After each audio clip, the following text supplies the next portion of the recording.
Thank you to Tearwolf for their generous donation on Patreon. If you'd like to join them in their generosity, the link to my Patreon page is in the description. Hello everyone, and welcome back to All of the Above. I am Vivian. And I'm Caleb. And this is the second take, because OBS fucked up.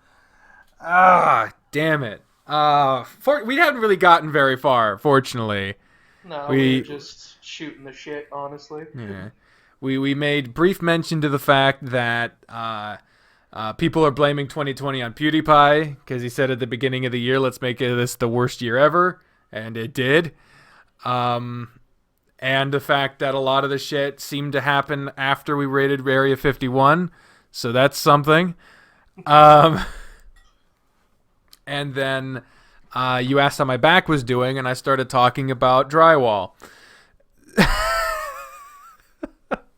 You know. Yeah.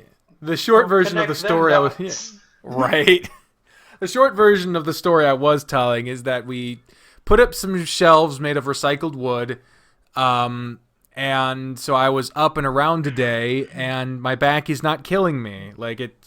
I was trying to record while laying back, but my ass started to fall asleep, so now I'm sitting again, and, whatever. It'll be what it be. Bree's also in the office today, but she's got her headphones on. She's going to be eating, maybe doing some paperwork, so if you hear some stuff in the background, that's what it is. But yeah, I figure we'll just jump right into the news sandwich, unless you have any objections. No. We did mention we don't get a lot of questions, and honestly, again, anyone listening, we will answer any fuck question. Yeah, if you want to submit your questions for the Talking Back segment, the Answering Fan Questions segment, go ahead and leave them in the comments of this video, and we will address them on next week's episode. We also had a long discussion of whether or not we were going to change the day of upload from Friday to Monday, which we might do, but we also are just going to figure that out later. So, jumping into the news sandwich. Every week on this show, we recap various events of the last week, both on the worldwide scale and in our personal lives. We start and end with something good, but in between we layer it with the bad, so it's a good balance between the good and the bad, but we always start and end with something good. So, Caleb has compiled his news sandwich. I also have one of my own. Let's start with Caleb, because yours are usually better and more succinct and more interesting. And mine usually just devolve into rants. So, what is your first good thing in your news sandwich, Caleb? The first good thing is an update and finally they've said what happened to murder hornets as well. The update is those seeds that got sent out. They figured out it was a review scam. Basically, the company sent out free products hoping to get better reviews. Oh, well, that's innocent enough. Mm-hmm. Certainly not sinister at all. And the murder hornets thing, I found out that apparently we were worried about almost nothing. Apparently, praying mantises, which the American praying mantis is a natural predator to the Asian murder hornet. Huh. So there's already a failsafe. I mean, I don't want murder hornets in America because those fuckers are scary, but at least it's good to know that, if they actually had a foothold, there would be a naturally made fucking failsafe against them. Mm-hmm.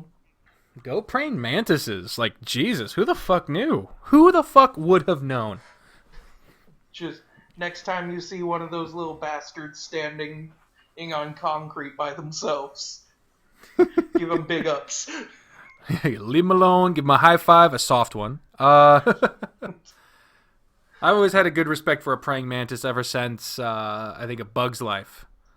Oh, yeah. I forgot about that movie. Yeah. I mean, for a while I preferred Ants, the fucking blatant ripoff from DreamWorks. But, Well, there's actually go ahead. some weird controversy around that because the dude who created it left Disney and he was like, I'm taking the Bug Idea movie with me. They were like, fuck Yeah. you. And that's why the movie Ants looks like shit in comparison for the animation.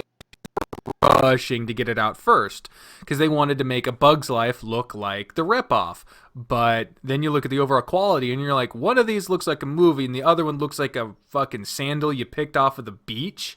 Like a TV movie. Yeah, Animated TV movie. yeah, like fucking 80s CG music videos on MTV had better and more convincing animation than the movie Ants. It's That still and a Woody weird Allen. ride, though. It is. Especially for a kid's movie. Yeah, I mean, they made sure to pack it with as many name actors as possible, which, you know, were in an attempt to make it seem like they had a big thing, which sucks because DreamWorks had the capability to make really good stuff. One of their first movies was Prince of Egypt, for fuck's sake. It was. Yeah, that was like their second film. Maybe it was like that was their first planned film and like their second one ever made. And like they peaked pretty fucking quickly, but they have really good movies when they're not just trying to stick a dick in Disney's fucking mouth. I mean, that's all that Shrek was, at least the first one. Oh. It was Jeffrey Katzenberg's fucking attempt to, you know, to retaliate after he was basically cooed out of Disney by one of Walt Disney's relatives. Basically led a coup against him and got him kicked out of Disney, and so he went and formed DreamWorks, and one of his first 3D animated films, Shrek, was a blatant fuck you to Disney fairy tales. And it just so happened to be extremely successful. And it worked. Yeah. And they've been riding that wave for a long time. Oh, God, yeah. Because what was Shrek, like 2001? 2003, so. maybe? I'm going to look that up. Hold on. When did Shrek come out? Shrek. There we go. Oh, God, the memes. Okay, 2001. I was right. God. 19 years. And 19 years. They've been sucking on that green teat. I remember seeing that they have a live-action musical and knowing that this was the end. Oh, yeah. Oh, man, that also means that we've gone basically 20 years without Chris Farley. Dang. Bring the fucking mood down, huh? Yeah. Yeah. Ugh. So, what's your first bad? Because that'll take us off of this. It's a weird, like, it's bad and kind of funny at the same time. Okay. Like, it's sad funny, but it's still, I find it funny. But I'm that kind of person. Mm-hmm. People in specifically Somalia, but this is happening in a few other countries, are turning to hyenas to fill in a void of low to no psychiatric doctors. What the fuck does that mean? It's a traditional treatment rooted in the belief that hyenas devour jinn, or spirits who are blamed in the region for depression and mental illness. So essentially you sit in a room and you talk to a hyena.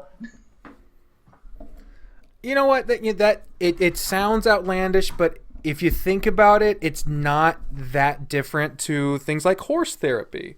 Yeah, that's why I was like, thing. It's kind of sad because there's not a lot of psychiatric help, but it's still... like actual help, but you know what? It's not like these people are like, oh, if you get eaten by a hyena, that'll solve your problems. Like, it's harmless. But it's mainly became popular because there's only 3 psychiatrists in the entire country. Fuck. Well, that's a fucking market right there, man. Yeah. You want to move? You're a psychiatrist? Somalia. Yeah. You go to the home country of one half of Dwayne Johnson. And I'm sure you can Wait, did you say find Somalia or Samoa? Somalia. Oh shit! No, that's not.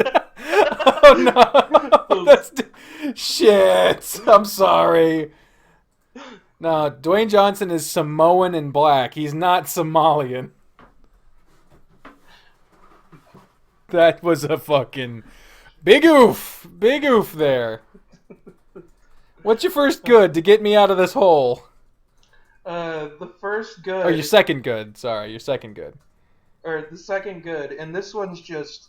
It's good because people have basically all rallied around that this is stupid. Mm-hmm. But have you seen the Help Wanted ad for an influencer, a YouTuber, essentially, I'm guessing, but given they say YouTuber mainly, that was posted a few days ago? No, I can't say that I do have seen that. Alright. Hey, oh, wrong article, but it still has some of the bullet points. I say wrong one because this one doesn't have the actual listing. Essentially, it was the YouTuber is unnamed. All you get is that they are a female or female identifying because they use her, and that they have 10 plus million subs.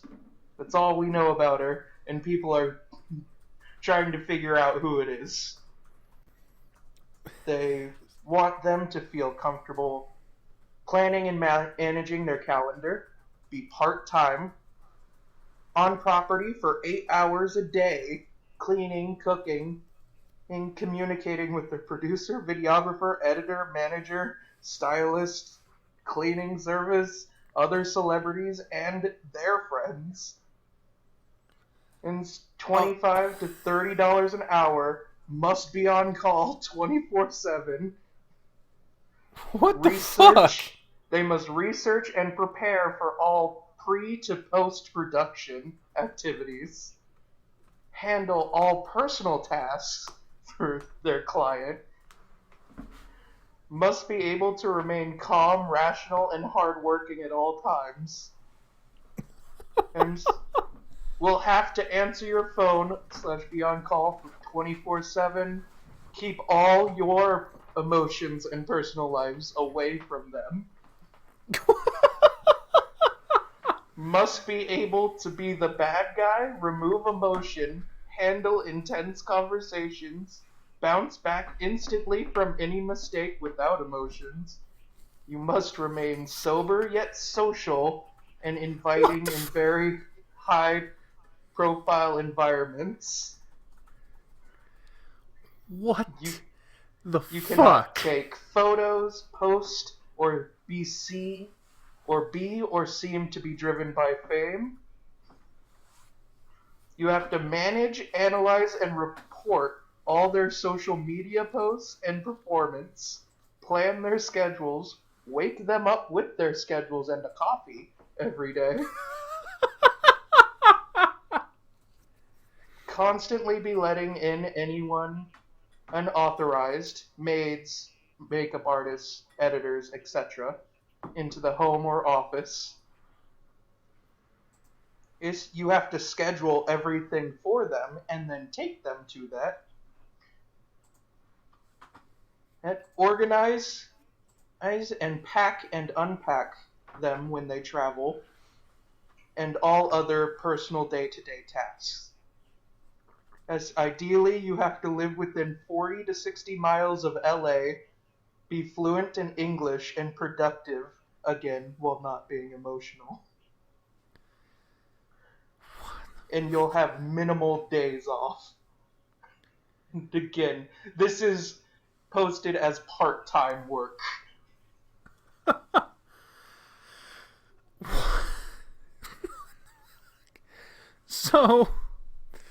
So I'm gonna throw out a prediction and say that this is someone to do with the douchiest of douche culture on YouTube. This sounds like a Tana Mojo thing. That's what I was thinking. I was like, yeah. who has that? That would be this kind of mentality. Yeah, like, there aren't many others that I think of that could be that, other than maybe some of those fucking Twitch girls. But I don't see have like a yeah. manager company doing this shit for them. Yeah, so I don't see someone like Alinity or something doing this much. No, I feel like she already has a group of people doing this shit for her. Yeah, I honestly, I think this is probably Tana, because she's basically asking for someone to be a sociopathic servant and babysitter and manager and cook, chauffeur. They're basically asking for anything and everything to be taken care of for them, so they don't have to actually live life. And Alfred didn't do that much for Bruce Wayne. Okay? A fucking lifelong butler who dedicated their entire life to multiple generations of the Wayne family did not do that much for Bruce. Bruce Wayne did more for his own life than this fucking cunt is wanting to do because they have 10 million subscribers on YouTube. That means a goddamn thing to the world. And especially, I was looking it up. It was to live that close to LA, you need about minimum 75, and this would only pay 60. Yeah. Not including overtime. Yeah, which you wouldn't get because it's part-time somehow. Oh. You know damn well they ain't paying for a damn health insurance. No, that's why it's listed as part-time. Yeah. So, what the crap? Some delusional cunt let fame get to their head and put out a stupid-ass ad that I guarantee the only person that's going to actually pursue that position are people that are trying to either abuse that person or are already fans of that person and will not be able to fulfill the tasks they're in because they'll be too starstruck to realize that they're in a terrible position. It's true. There is one more type of person that would apply, and that's just to figure out who it is. Yeah. You know what? That is a good point. Oh God. Yeah, the thing is, there's gonna be no repercussions for this. There's not gonna be, because you got fucking people in the makeup community calling each other sexual predators and frauds and thieves and the worst things and making serious criminal accusations. And people are like, oh, their career is over. Shane Dawson, his career is over. James Charles, oh, they're all done. And all they're going to do is post another video, and everyone's going to love that. Or just feed into it more, and nothing's actually going to fucking happen. That's all that goddamn happens. No one's career is over, because there's no... even if your channel gets taken down by YouTube, you make another one, and you keep going. Or you go to Twitch, or you go to fucking Instagram or Facebook. No influencer's career is over unless they decide to stop. Leafy. Leafy could come back if he wanted to. Back. Fuck, really? Yeah, Leafy is back. That's literally his channel, is Leafy is back. Well, thank God. 2020 just got, it's the biggest kick in the dick. But no, so... I'm surprised you didn't know that. That was a perfect example. Yeah, I didn't fucking know. But yeah, fucking if Keemstar has done, terroristic threats and intimidation and harassment and stalking, and the worst thing that's happened to him is losing his G Fuel sponsorship. Oh no. So, no it's influencers going away. Basically mandatory reading for YouTube at one point. Still kind of is. Yeah. So like it's no influencer unless they do something that kills them or actually sends them to jail. And those are people who thought that there was no limit, but there is a limit. It's just super fucking hard to get to it. Like, what was it? Sam Pepper that was fucking like. Oh yeah, he faked that whole kidnapping thing, and he kept doing like these douchey pranks, quote unquote. Yeah, and I'd be willing to bet he has a vlog channel or some shit now. I don't think fucking he's know. On Twitch. Well, or there at least you there's go. someone with the same name. Yeah, so it's if you have a big enough platform, there are people on this platform or just internet platforms in general that will be too big to die. They're just too big to die. Literally, they have their fanatics. They're actual fanatics that will support them no matter what. Yeah. I mean, shit, Pro Jared, I thought he might be the first one to actually fall on his sword and go away. Nope, he's back. Back and acting like nothing fucking happened. Whether or not you believe he did what he actually did, the controversy itself was a controversy. I had no idea who this man was until that happened. Yeah, to millions of people, he is the dude who fucking might have diddled a kiddle, and so yeah, there's no fucking. That guy has people who stood by him no matter what. There are some people that discredited him no matter what. Both sides refused to even look at the evidence. Then there's people in the middle that looked at it and came to their own conclusions either way. But the fact is, he was so popular, there was always going to be a sect of people that didn't even listen to the controversy and are just Literally staying with him. Pro Jared people. Yeah, pro Jared. God damn it. But yeah, what was it? I was watching,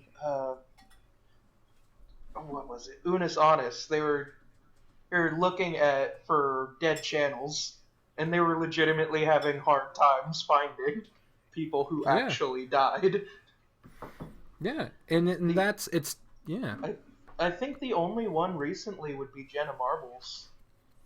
Well, and see, and that's the thing.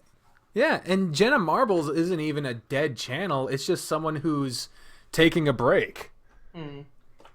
And I guarantee after some time away for her to look at her mental health and all the other stuff, at some point, feel better. Yeah. Like Ray William Johnson is back. Yeah, he's on fucking TikTok. And he started uploading on YouTube again. On his main channel or a different one? On his main channel. Is he doing =3 again? He still owns it. I know that. It's still. I believe it's still going. Because he started a production channel, essentially, a production house. Yeah, he got real big for his britches, and then all of a sudden, all of his projects fucking failed, and he got bitter and came back to the thing that made him in the first place, and now no one gives a fuck. But there's still some people. I'm not gonna lie. I'm one of them. Like he can't. Like some of his videos are, like, just remind me of the old YouTube, and it's just nostalgia. I'm 100% will admit that. Well, and you liked his other pursuits too, like Your Favorite Martian and shit. Like you actually liked those. I was never a fan. He wasn't because I even followed like the controversy. It really helped that he wasn't the one being douchey. Otherwise, what was the controversy? Because all I know is that I just know that it ended at some point. I thought it was because it wasn't successful, but like, what the fuck happened? It was. The band members kept fighting over money. Of course. And Ray gave up entirely his share to help keep the project going. But it was just not enough for everyone, and they kept arguing about who should make more. It's fucking ridiculous. Yeah. Well, I'm sure they're all doing other shit now, so it's whatever. Well, that's an interesting chapter in internet history. Was that even a good, a bad? What was that? Move on to the next one, whatever the fuck it was. I think it was good, and Okay. it got a weird discussion going, which is Yeah. It's the whole point. We're all of the above. We talk about everything. Whether or not it makes sense to in that conversation or not. right. What am I on? Bad? Yeah. I don't fucking know. I Again, can't see your list. and I went with funny bad. Okay. This Sunday, this last Sunday, Sunday. a man will let me make sure before I declare him any such. Which, okay, Fact he is check. still alive, but a Ooh. man while waiting for a train was struck by a car. As in, he was on this train platform and a car hit him. How? What the fuck? What? In California, a man on Sunday was rushed to the hospital. He was while waiting on a train platforms in Suisun City, Sui Sun. I don't know. I'm gonna go with Suisun. Sure. It's southwest of Sacramento. I can say that city. Okay. The man ended up on the middle of the platform while the car was stuck on the tracks. Next, he was treated for trauma, and they secured the vehicle. No, they haven't released who the driver was, for I'm guessing obvious reasons. Yeah, I wouldn't want to be known as the guy who drove into the train station. But he is still alive and fine. But yeah, Well, that's someone while good. That's waiting for a good. train on Sunday morning was hit by a car in a train station. Christ. It's like the show Dead Like Me. Do you ever see that show? Oh yeah, that Main was character an old fucking... show. Yeah. It's not a spoiler because it happens in the first fucking episode, but the main character dies because a fucking toilet seat falls on them in the middle of the fucking day. They're just out and about walking like to work or some shit. Toilet seat comes out of the sky, hits them on the head, they're fucking dead. Oh, I think it's called the Zombieland Saga. It's an anime, but the first girl you follow in the first episode, main character energy, whole time. She's like, off to school, and as soon as she passes her threshold of going to school, slammed by a truck, and then it just switches to someone else. Yeah. I remember seeing that clips of that in fucking AMV Hell growing up. Do they still make those? I hope so. I mean, it can't be easy, but like, I know I've only seen 3, 4, and 5, and so that means there are more that I haven't seen. But I know 3 was the first one that was feature length. I can look it up because I know they have a website, amvhell.com. I'm curious. That's how I discovered a lot of like anime to watch back before it was popular to Same watch here. anime. Oh my god, this website is terrible. It's powered by Pico. Oh, Template God. by Matt. The fucking home screen is just there's a sidebar with other places to go. There's a logo in the corner. It's AMV Hell, the website, and there's just a gray box in the middle that says AMV Hell was an anime it must be done. AMV Hell was an anime music video that was created in 2004, which was made up of a collection of incomplete comedy AMVs. It became fairly popular and eventually spawned an entire series of multi-editor projects, bringing together work from hundreds of AMV creators. A later spin-off called AMV Minis continued the fun. Both series are no longer active. Well, there's our answer. But you can still find information and downloads for all of the videos right here. AMV Hell serves as a time capsule of anime fandom, pop culture, and internet memes. Well, ain't that neat? So let's go to see what's the holy shit. Okay. Wow. So there's 7 AMV Hells. They have a AMV Hell Championship Edition. There's Season 1 and 2 of the minis that they mentioned. There's the Minis Challenge and Best of AMV Minis. And then there's also cool extras and other stuff. And how in the hell do they have a YouTube channel? Wouldn't that have exploded by now in terms of copyright infringement? We gotta remember this was back in the frontier days of YouTube. Oh yeah. Oh man, that really seals it. An AMV mini that has the first season of JoJo on it. And I'm like, man, yeah. Christ. Back when that was brand spanking new. Yeah. But yeah, do yourself a favor. Don't, like, I want to look into the validity of this website because it looks sketch as fuck. But, like, I know damn well if you go to a YouTube version of AMV Hell, there's going to be certain parts of it that got blacked out for copyright problems, or you're just not going to be able to watch it because of copyright problems.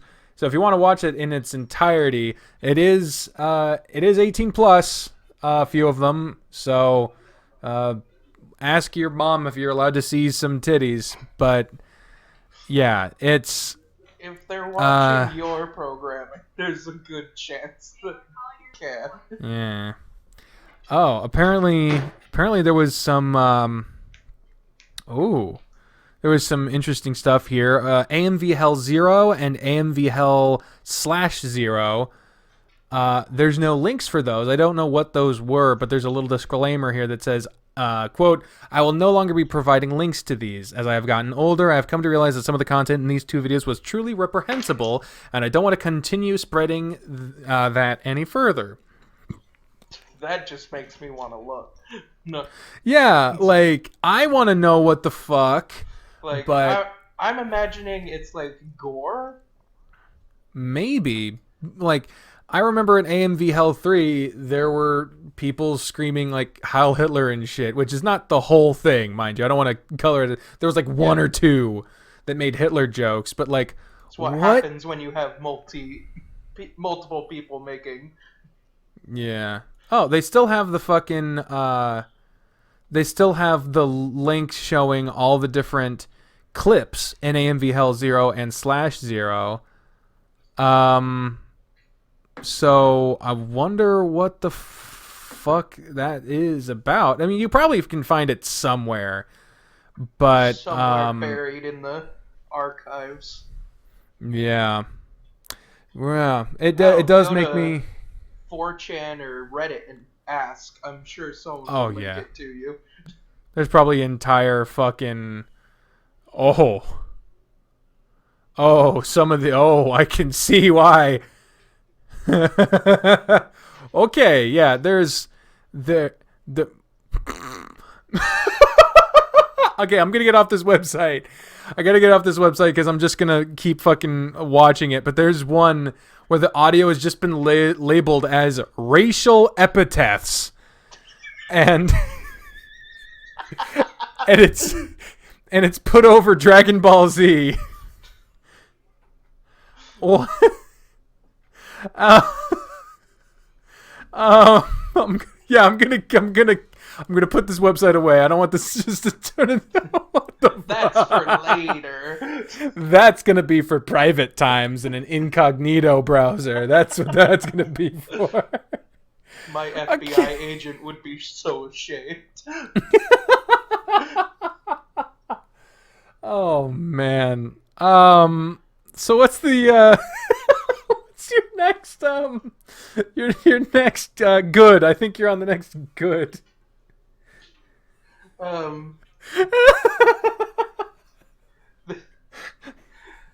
There's Oh, that makes sense. Okay, it said that the artist of the racial epithets was Michael Richards, which, if you don't know, is the guy who played Kramer on Seinfeld, who had that racist rant at the Laugh Factory. Oh, okay.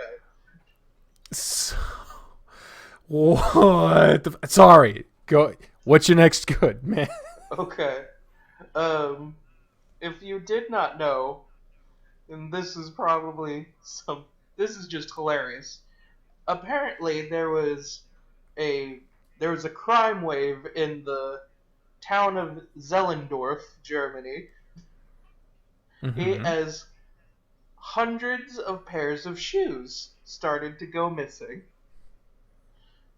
No one could figure out who was stealing them until someone caught the criminal red-handed, and it was a single red fox that was stealing pairs of shoes from every house in the town. There's one red fox stealing all the damn shoes out of this one town. That's funny. That is funny. They're trying to figure out why the fox would be stealing shoes. Clearly the fox runs a secondhand shoe business in the forest, raising money to... I'm not creative enough to come up with something for this. It's better than what I came up with. What'd you get? My mind went to Wiki Feet. Of course it did. Of fucking course your fucking mind went to Wiki Feet. Christ. What's your next bad? Let's go back to bad. That's it. That's all I got. That's your whole thing. We're ending on Wiki Feet. That's what oh Christ! So it's on me to save this ship. If people have sold bathwater, God knows they've sold you shoes. That's who it could be. It could be Belle Delphine that's hiring the fucking sociopathic slave person. Yeah. She seems infantilized enough to be able to think she could get away with that. She's also back. There's another one. Yeah, yep. I saw that. I saw it because Shadman fucking... He posted a thing where he was so excited that she was back. She's like, yay, content! Yeah! Oh, God. That's another barrel of controversy, that guy. He's Swiss. He's Swiss. He doesn't somehow do anything skates bad. past everything. Yeah. Literally have never seen one person comment on Shadman in any sort of negative way. Apparently he made some art of a character that in canon was he makes art sometimes of pre-existing intellectual properties, porn art. That's why he has a little descriptor at the bottom of his website that says, all of the characters I draw are 18, even if otherwise. And there have been a couple times where some original characters he's drawn have been blatantly, like, if that character's supposed to be 18, that is an 18-year-old midget who likes to act like a kid. That's someone with a pituitary problem right there. Yeah, that is a medical condition. Do not make fun of it. But now there's just been some times that apparently he's skirted the line between you can age this character up and it'd be fine, and other times where it's like the whole story you're telling doesn't make sense if they're 18.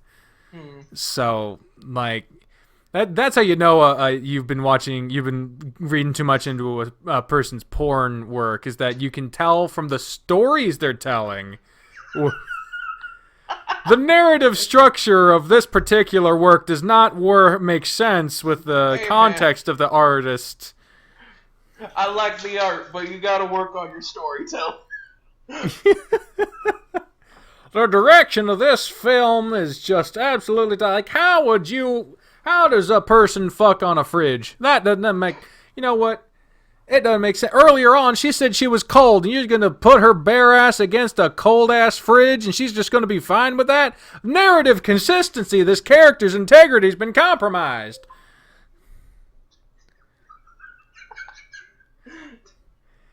Fucking news. That's news channel. It's definitely what we are. Yeah, we're total news. We're... Fuck. Let's start with my news sandwich. Let's give this a merciful ending. So my first good thing is a review. I actually have a couple of reviews on this particular news sandwich. Every week I try to watch something new because I sometimes get too wrapped up in watching the same stuff over and over again. And the first good that I have is a review. I fell down the Markiplier Cinematic Universe hole, the rabbit hole, here recently. And there were a couple of things that I haven't actually seen yet. Back in the day, when annotations on YouTube could be placed anywhere in the video as opposed to just the end slate, there were YouTube videos, whole channels dedicated to interactive stories where you could choose different things throughout the video that would take you down different paths. And it was like a choose-your-own-adventure YouTube game. And with the end slate, you can kind of do that now still. I remember that for what music video? It was the Rhett and Link music video. Yeah. A single they hit annotation. Yeah. If you found it, you won something. Yeah, because you could have invisible annotations. It could be all shapes and sizes. It was nuts. I missed that, but in order to make YouTube work on mobile platforms, they had to get rid of it. Because you couldn't have annotations be that customizable, and it looked shitty. Because every once in a while you'd come across like a music video where there would be like 500 annotations on the screen. Yeah, and it would be like it has lyrics, and be like fucking where? Yeah, and you couldn't pause the video because you'd click on the screen, it would just click on the annotation. So you'd have to go to like the pause button on the bar. No one clicks on the pause button. Fuck. Fun fact, YouTube hack here. You know how you can like press the space bar to pause a video on YouTube, but sometimes it'll like just shunt you down the screen? Yeah.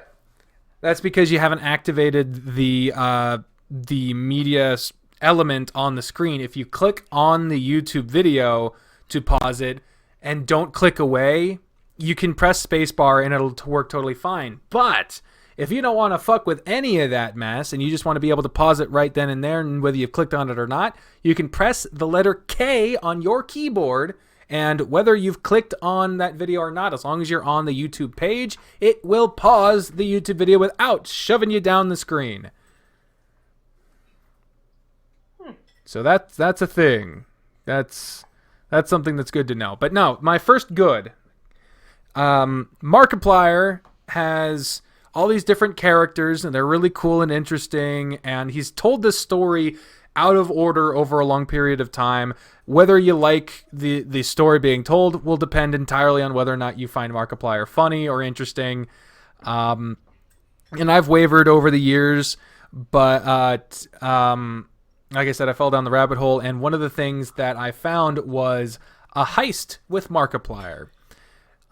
This was it's a multi-part, multiple ending, interactive video / game thing, like we were describing, where you can multiple paths, choose your own adventure. It was made with the partnership and helped funding by YouTube, so it made it a YouTube original, which is the stuff. Yeah, we all know what YouTube originals are. I'm glad they changed it from YouTube Red to YouTube Premium, because YouTube Red was just like, fuck you. YouTube Premium is still douchey, but it's better than YouTube Red. It's literally the same thing. They just renamed it. Go ahead. Made me think of RedTube, honestly, too. Yeah, I imagine that was probably one of the big reasons they changed it. Oh, fuck. But yeah, so a heist with Markiplier. I thought it was just going to be some silly fun because I saw some of the bloopers and I was like, what the fuck? There's a pirate and they're zombies and what the fuck? But finally I decided to, like, at 2 a.m, start doing it. And I quickly found myself like getting all of the endings and watching all the outcomes, and it was really entertaining for me. And he also has a date with Markiplier, which is the same. That's actually where I'm going. What I'm probably going to be reviewing next week, because I haven't done that one yet, but it's in my watch later. I'm planning on doing that, so that might be one of my next week reviews, but I was really pleasantly surprised with the Heist with Markiplier because it wasn't just silly stupidness.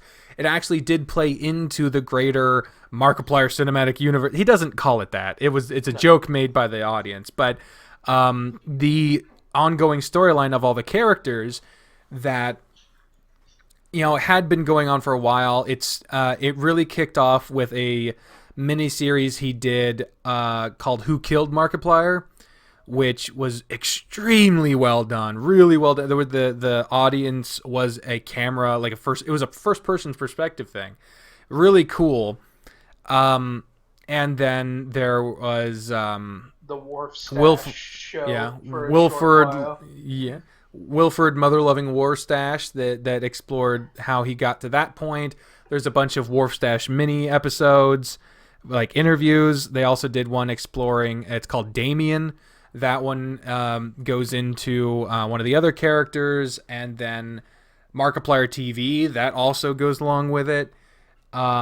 And then that leads to a Heist with Markiplier after that.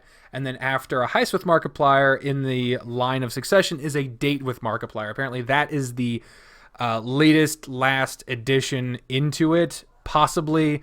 But yeah, I fell down the rabbit hole of watching all these and the hours-long explanation live streams that he did, breaking down all the stuff he was going with it. And so, yeah, I highly recommend it. Even if you don't care about all the extended universe shit, just a Heist with Markiplier by itself is funny. It's silly, stupid funny, but it's funny. And they had a budget, so they could do silly, stupid funny that looked good. So that's my first good. There's mics all around me, so clearing out my throat.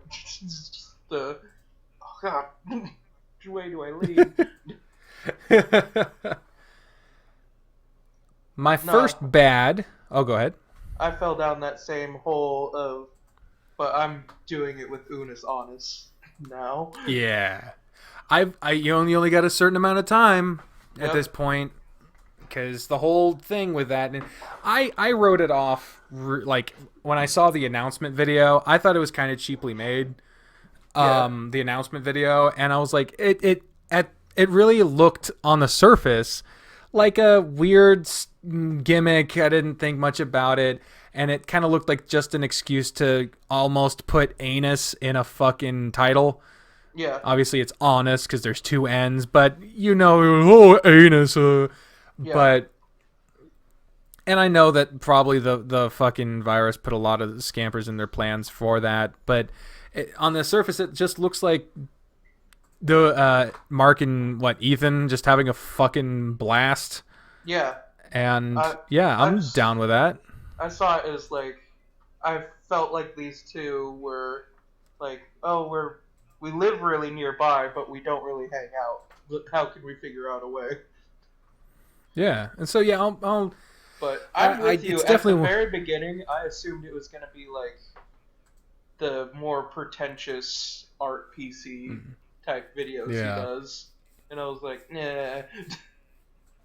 Yeah, but yeah, it is my intention to watch that channel before it gets deleted at the end of the year. 100 days. That's all you got. Yeah, and considering I've got do they upload daily? Yeah, they upload daily. Shit, so I've got so many I've got hundreds of videos I gotta catch up on because I ain't watched a single fucking one. They're not all terribly long. I think the longest one was 20 minutes, but still quite a bit. Yeah, it's going to be a multiple days long project to get through all that shit. But fortunately, I wind up on my back, not able to do much besides other than watching stuff a lot these days. So, yeah, that'll probably be happening. You ready for my first bad? There was one last thing, and this one I What's thought that? would be fun for you too. Uh-huh. I've actually only ordered merch from 3 different YouTubers. You, Little Karibo, and Unis Honest. And the reason I did that was because they're one of the few people who go up to 5X, and I don't wear 5X. I'm 4, but I wash my shit. Yeah. It's also nice to And have kind of looser fitting clothing. and and they're all pretty. Like a long sleeve hoodie was 35, so Wow. they're not terribly priced either. That's So great for a 5X. A 5X long sleeved hoodie at $35. That is nothing. yeah, Holy shit, I might have to check that fucking shit out. but that's what I wanted to mention too, because I know, oh, you like buying merch when you can too, but Yeah. it's either shirts that don't fit or shitty like peripheral things. Like Yeah. Like, no I'm not one even. really has good secondary merch. Yeah. And that's the thing. Like, I appreciate you buying merch from my store on Zazzle. I don't really promote it that much because I feel like it's too pricey. It's not great quality. And the store, Zazzle itself hasn't been treating me the greatest. I got like an automatic copyright problem because my character had a Link outfit, but it's just kind of fucking obnoxious. But I don't really have much of another option because I'm still smaller. I set all my commission rates as low as fucking possible so that the price would be as low as possible. But yeah, it's what it is. But I'll have to definitely check that out because that's definitely something I want to look at. Because, I mean, the goal is I weighed in today at 413.2. I believe last week I mentioned that I've been using the Lose It app to count my calories and track my meals and track my weight. And since I've done that, every day I've done it, and I've weighed myself every day except one day, I have been under my calorie goal, and I have lost at least a little bit of weight every day I have logged. So I'm really trying. I'm really trying here. It's not a lot of progress, but it's fucking something. And now that I have the hard numbers, I'm making it part of my daily routine to fucking log it in. Again, not a sponsor, but I'm making it part of my thing. Every time I eat something, whether it's something I should have eaten or not, I log it. Yesterday, I went over my calorie limit. And I logged it, and I felt really bad because I put it in, and the numbers were all fucked. But somehow I still wound up losing a little bit of weight. That might have to do with the chronic diarrhea I've been having. I can't imagine I'm keeping much weight there. But are you on your fucking Xbox in the middle of a goddamn recording? No, that's my Discord. How dare you? That's fine. It's fine. I would mute my stuff, but that would also mute my Audacity. Yeah. Don't worry about it. It's all good. My first bad thing. There was a big scare this past week. The TikTok ban had been teased for a while. It's been discussed for a while. But this past week, Trump said that it was going to be gone by the end of the day on Saturday. Lo and behold, that didn't fucking happen. But a lot of people on TikTok were freaking out, thinking it was the end times. Pretty much everyone I follow put out a video saying, this is my Instagram, this is my YouTube channel. Fuck, don't leave me. Please, God, I need this. Something you should be doing just ambiently so you don't panic. Yeah. And because of all that, I spent a lot of time following people on YouTube and Instagram that, I mean, I remember when, and a lot of people have been saying this, but I remember when Vine went down and a lot of people who were on Vine came over to YouTube and they failed. Oh, yeah.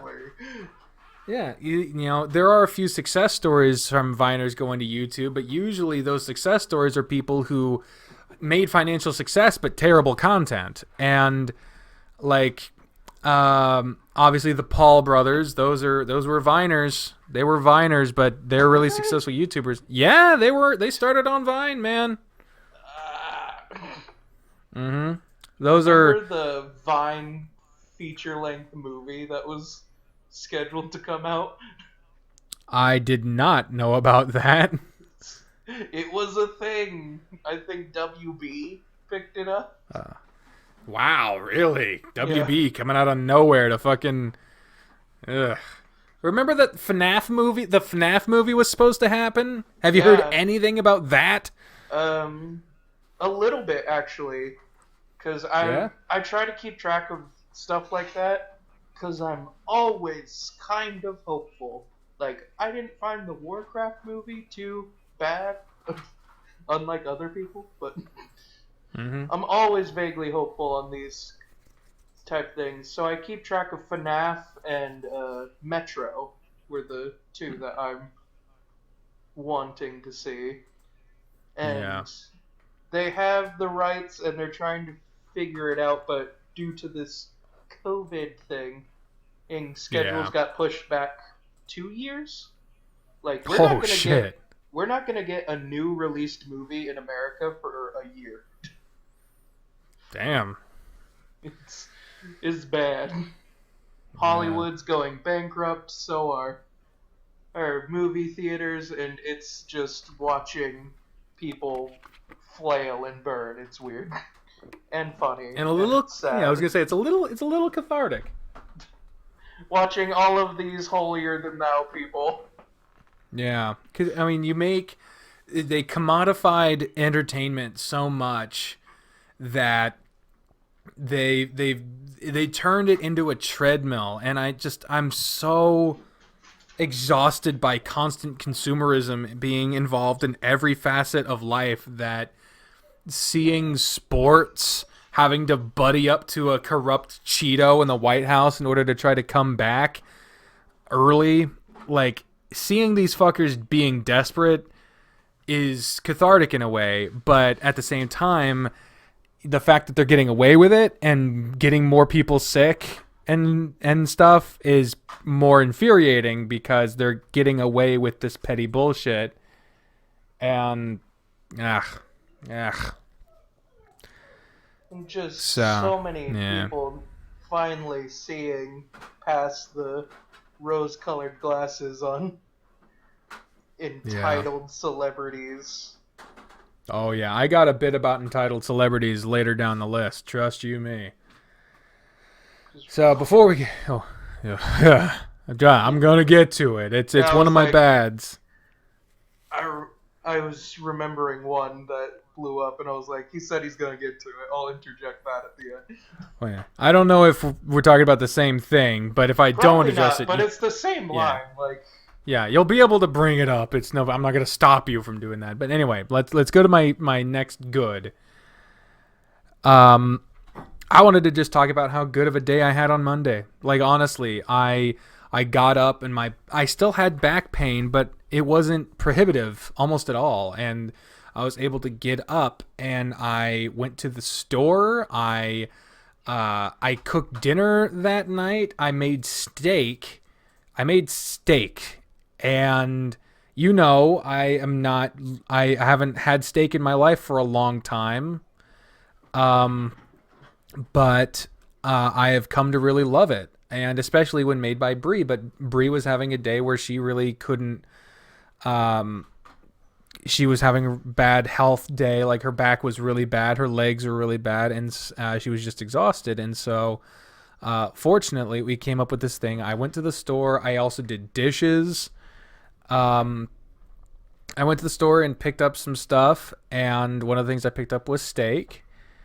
And she gave me the instructions over the phone. I cooked from her recipe, and it turned out really well. The first time I ever cooked steak turned out really well, and I was really proud about that. It was just a good fucking day. I got to talk to my mom on the phone. I'll get into more of that later, but it was just a good fucking day with my back. Yesterday was a little harder because it goes in a cycle. One day it's good, and I do stuff on that good day. Second day I pay because I spent my good day doing stuff. So it just goes back and forth, but it's better than always it being bad. So progress is happening, ladies and gentlemen, and I made steak, and it turned out really well, and I'm really happy about it. sorry, someone walking a dog and it's making mine panic. Yeah. No, that's actually really good. Everyone needs these good days every once in a while. Yeah. And I know a few people who claim, like, steak is hard to fuck up, but it's pretty easy to fuck up. Depends on your taste. It is.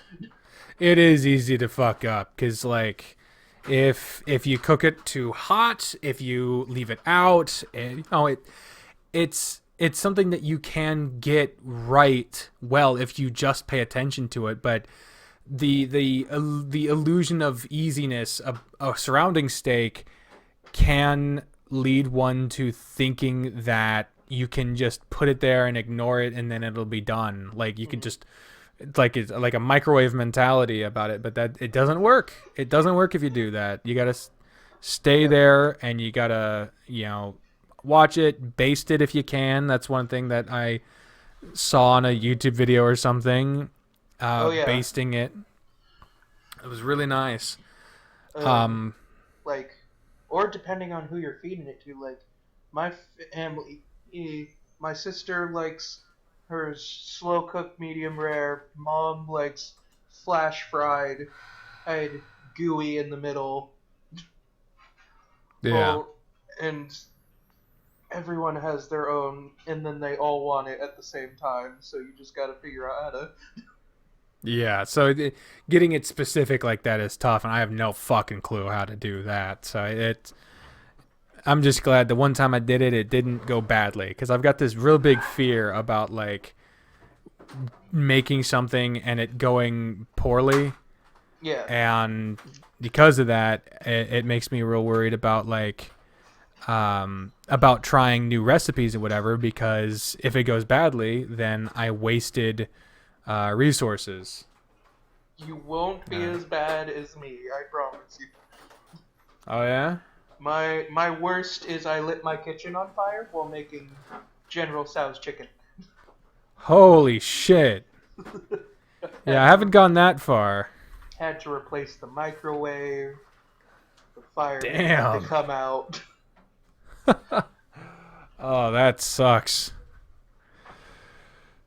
But yeah, those grease trap things they sell, they don't super work, so don't use them if you don't have to. Oh, and, man. Do you know what that is? It's the little like, net thing you can put over pans. Those can catch fire. Oh, shit. Yeah. Well, good luck. So be wary if using one. Yeah. Be very, very careful when you're dealing with fucking... You have a convection stove, right? You don't have a fire, you don't have gas, you have electric? Yeah, I have electric. Yeah, I've got a gas stove. And I gotta tell you, I think I like it better. Yeah. Gas Don't have to wait for it to heat up. It's more volatile, mind you, but you don't have to wait for it to heat up. It's just instant fire. Hell yeah. And if you're really stupid, you can make s'mores over your stove. I say stupid because your shit will melt off your marshmallow and fall into your stove where the gas is coming from. Or actually, we have little things where you actually it comes out from around this like thing that actually starts the spark. So we could do it, but it would get all on that thing, and you don't want something falling on something where fucking flame is coming from. So if you're careful with it, it can work, but it ain't gonna taste quite right, because part of the taste of a s'more is the taste of like the smoke and the wood. It sounds weird, but it is. Cooking with gas, if you're eating something, a gas flame, it kind of tastes like gas, and gas ain't good. Taste the meat, not the heat. Yeah. Marlin propane.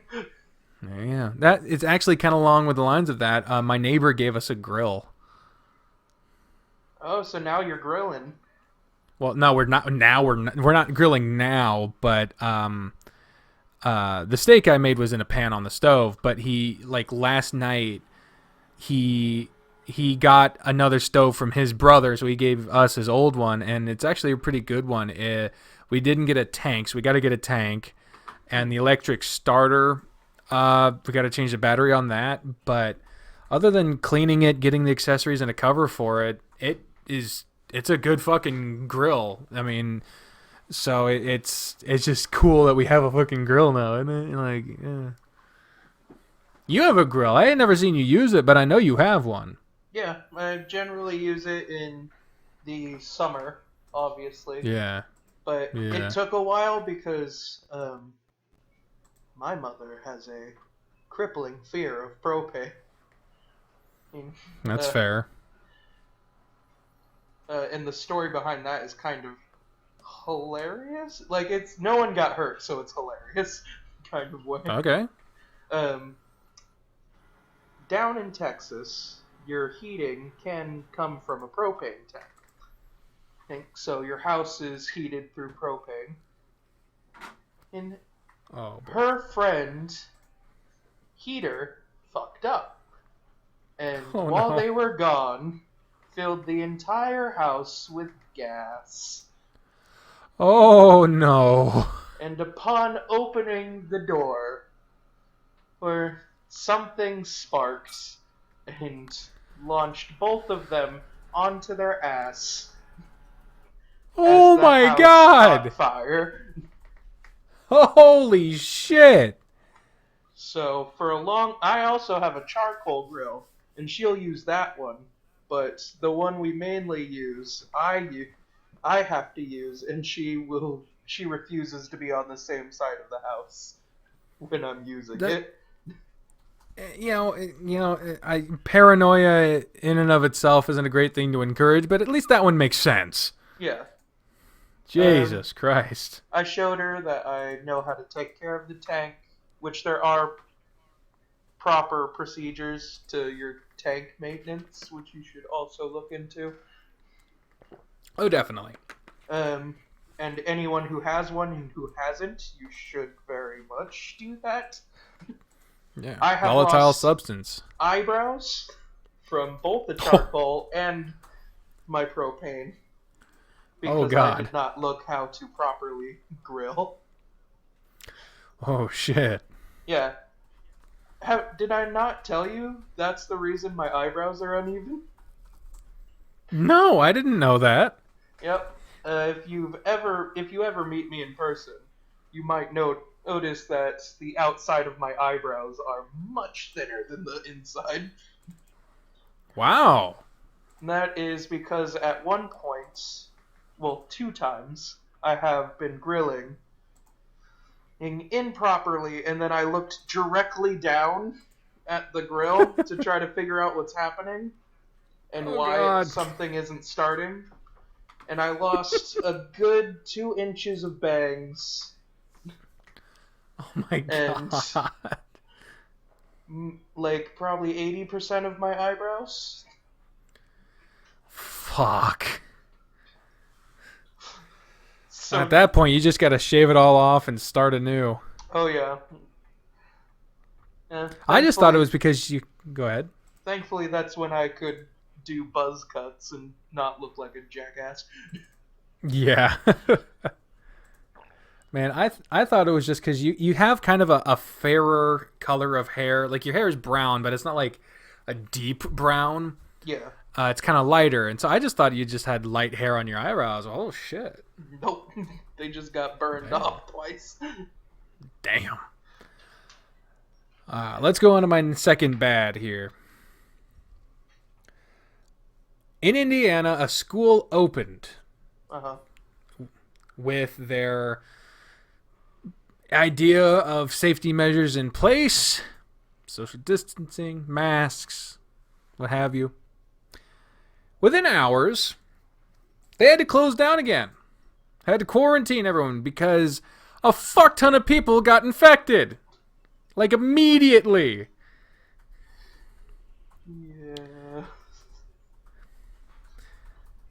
Like, welcome back to school, everyone. We shouldn't be opening, but we're going to. And then, whoopsie daisy, you all have fucking the coronavirus now. And here's the thing: is we're still discovering like long-term effects about this virus. It isn't just the cough and the symptoms you have while you have it.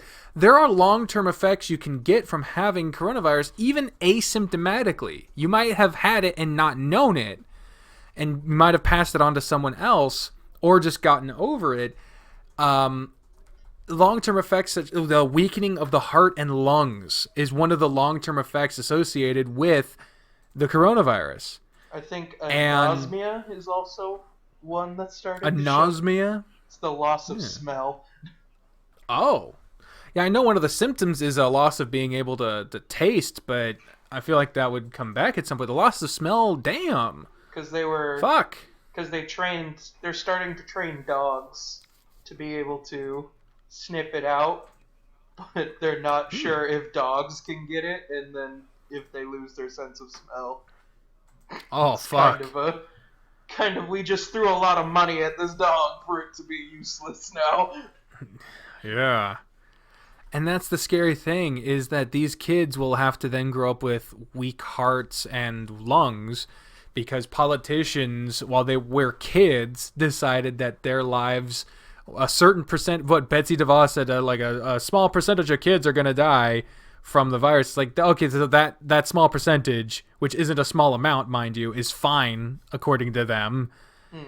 And because of that, they're weakening the generation of kids that will replace them at some point. They're doing not only just to the individual these terrible long-lasting effects, but they're crippling an entire fucking generation that has no choice but to go with whatever they decide is mandatory. And it's infuriating on so many levels. But just this one individual case of them fucking... What is that sound? What sound? I keep hearing like a doom in the fucking background. Oh, that's my dogs. Oh. Chungus walks around with a bone, and then he'll just randomly drop it on the ground. There's no particular reason, just boop-a-doop, drop from not even looking down. Oh, it's cute. Let's move on to the good before we get to fucking... That's why I'm glad for what I believe Kansas and Missouri are doing this. Because I've heard a few rumblings, but I don't follow this news. Basically, it's just from what I've hearsay. But they're letting individual school boards decide what they're going to do, and so the community gets to decide, not some dude. That is better. That is better. It just sucks that... I mean, it's better than what could happen, but it's not as good as what should happen. What should happen is that, one Johnson County school isn't going to be open for a year or two, from what they said. Good. I think it'd be best to just have a federal law passed providing funding for schools to allow them to transition temporarily to virtual teaching for an entire school year. Make it mandatory that if you have to take time out of the school year to implement it, perfectly understandable. You got people doing something new for the first time. You got to be reasonable, but no one should be able to make kids and teachers subject themselves to an unpreventable situation that could lead to their deaths, and at the very and even if they don't die from it, lifelong ailments are extremely possible. Infection is damn near impossible to avoid. Like, no one should be making that choice to be mandatory. And anyone that is, I feel like, should be prosecuted for attempted fuck murder. So Yeah, let's move along because I don't want to spend too long ranting about this. Every week I'm ranting about this, and nothing I say is going to change it. But hopefully people in power will learn from that Indiana school and learn that it doesn't matter if you put plexiglass on every desk, if you implement the mandating of wearing masks for 8 fucking hours. These kids are packed in there like sardines. And especially the younger kids are not going to be able to.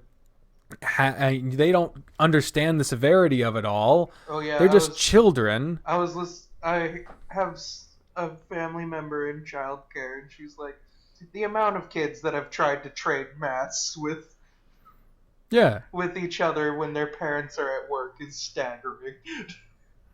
Yeah, and so hopefully people in power learn. Will they? Probably not. Vote, God damn it, vote, people. Let's go back to the good. I put out a video here recently. It's actually the last video I have uploaded because I haven't edited in a while. I just really haven't had the energy or the will to do so. I have stuff to edit. I just haven't edited it. The last video that's been up is a video called Feeling Hopeless at 400 pounds. And it is talking very bluntly and candidly about my struggles with weight loss. And a big part of that is being honest that I am doing so much. I need medical help, but I'm so fucking tired of all of the consequences that come societally and health-wise of this thing that I can't seem to fucking change no matter what I do. And there were some people that took that as an opportunity to preach their idea of the catch-all idea of what works and what doesn't. One person not only left a comment saying that the solution to all my problems was a keto diet, but started replying to other people saying that that was the way to solve all their problems. And yes, for some people that diet works, but for some people it fucking doesn't. Some people can't do it even if it would work. It's also hella expensive. Yeah. It's one of the reasons why some people, if it did work, still wouldn't be able to fucking do it. And like most diets, you have to keep on it. Like, it's not just something you can do and then be like, I'm fine, back to normal. Yeah. And it really, like, I mentioned it in the video, but I didn't focus on it. If you get to 400 pounds, there's a fucking reason. Like, I remember, I don't remember the specifics on it, but I remember people who get upwards of late 400s, 500s, 600 pounds, these people, almost all of them were molested when they were young. And it's not all, but a staggering proportion of people who get to 500 to 600 pounds experience some form of sexual abuse when they were young, and subconsciously the weight is a result of that trauma and an attempt to maybe to keep them safe. A lot of people have developed unhealthy addictions and connections to food addicts. People who cope emotionally by eating, people who have underlying medical issues that prevent them from being able to lose weight or exercise. There are so many reasons why people would get to my size or bigger that your size too. I can't speak for any of the underlying reasons why you got to the weight you are, but you've been experiencing a lot of the similar thing that I have of we're trying to work out, trying to eat good, but the progress, everyone keeps saying, when you're this weight and you do the right thing, the pounds will just drop off you like water. Like, it'll just fucking shed off of you because you're young and you do the right things. And if it doesn't work, obviously you're just not doing it right. Well, no, that's not how the fuck it works. If you're like a couple pounds overweight, you're a little chubby, then maybe. But if you get this high up, there's a fucking reason. And it's infuriating to me that people see people who have underlying issues that need to be addressed psychologically, physiologically, whatever the fuck the issue is, needs medical professionals to help with it. But they decide that is the perfect opportunity to spout their bullshit about a diet that apparently will solve all my problems, or to blame the person and said if they just did the right things, then it would be fine. But no, they're obviously choosing to be that weight, or they're just not making the choices they need to make to lose the weight. You don't get to 400, 500, 600 pounds by accident. You don't just, oh man, I wasn't paying attention to how many times I was eating at McDonald's this week. Man, well, looks like I'm going to have to hit the gym to lose this extra 300 fucking pounds. No, that does not fucking happen overnight. So, yes, and everyone's case is different. Everyone who is having a health problem needs to go to a doctor that can actually look at their individual case and study it, and an actual good doctor, not someone who just prescribes that means this, get rid of it, or shrugs their concerns off. A lot of people, especially women, deal with just getting shrugged off as, oh, it's just this, just whatever. And, fat people get it a lot too. God forbid you're a fat black woman. No one's going to fucking listen to you. They'll just decide that you just aren't doing the right thing, or they're just not going to listen to anything, say that you're overreacting, and discredit anything you say.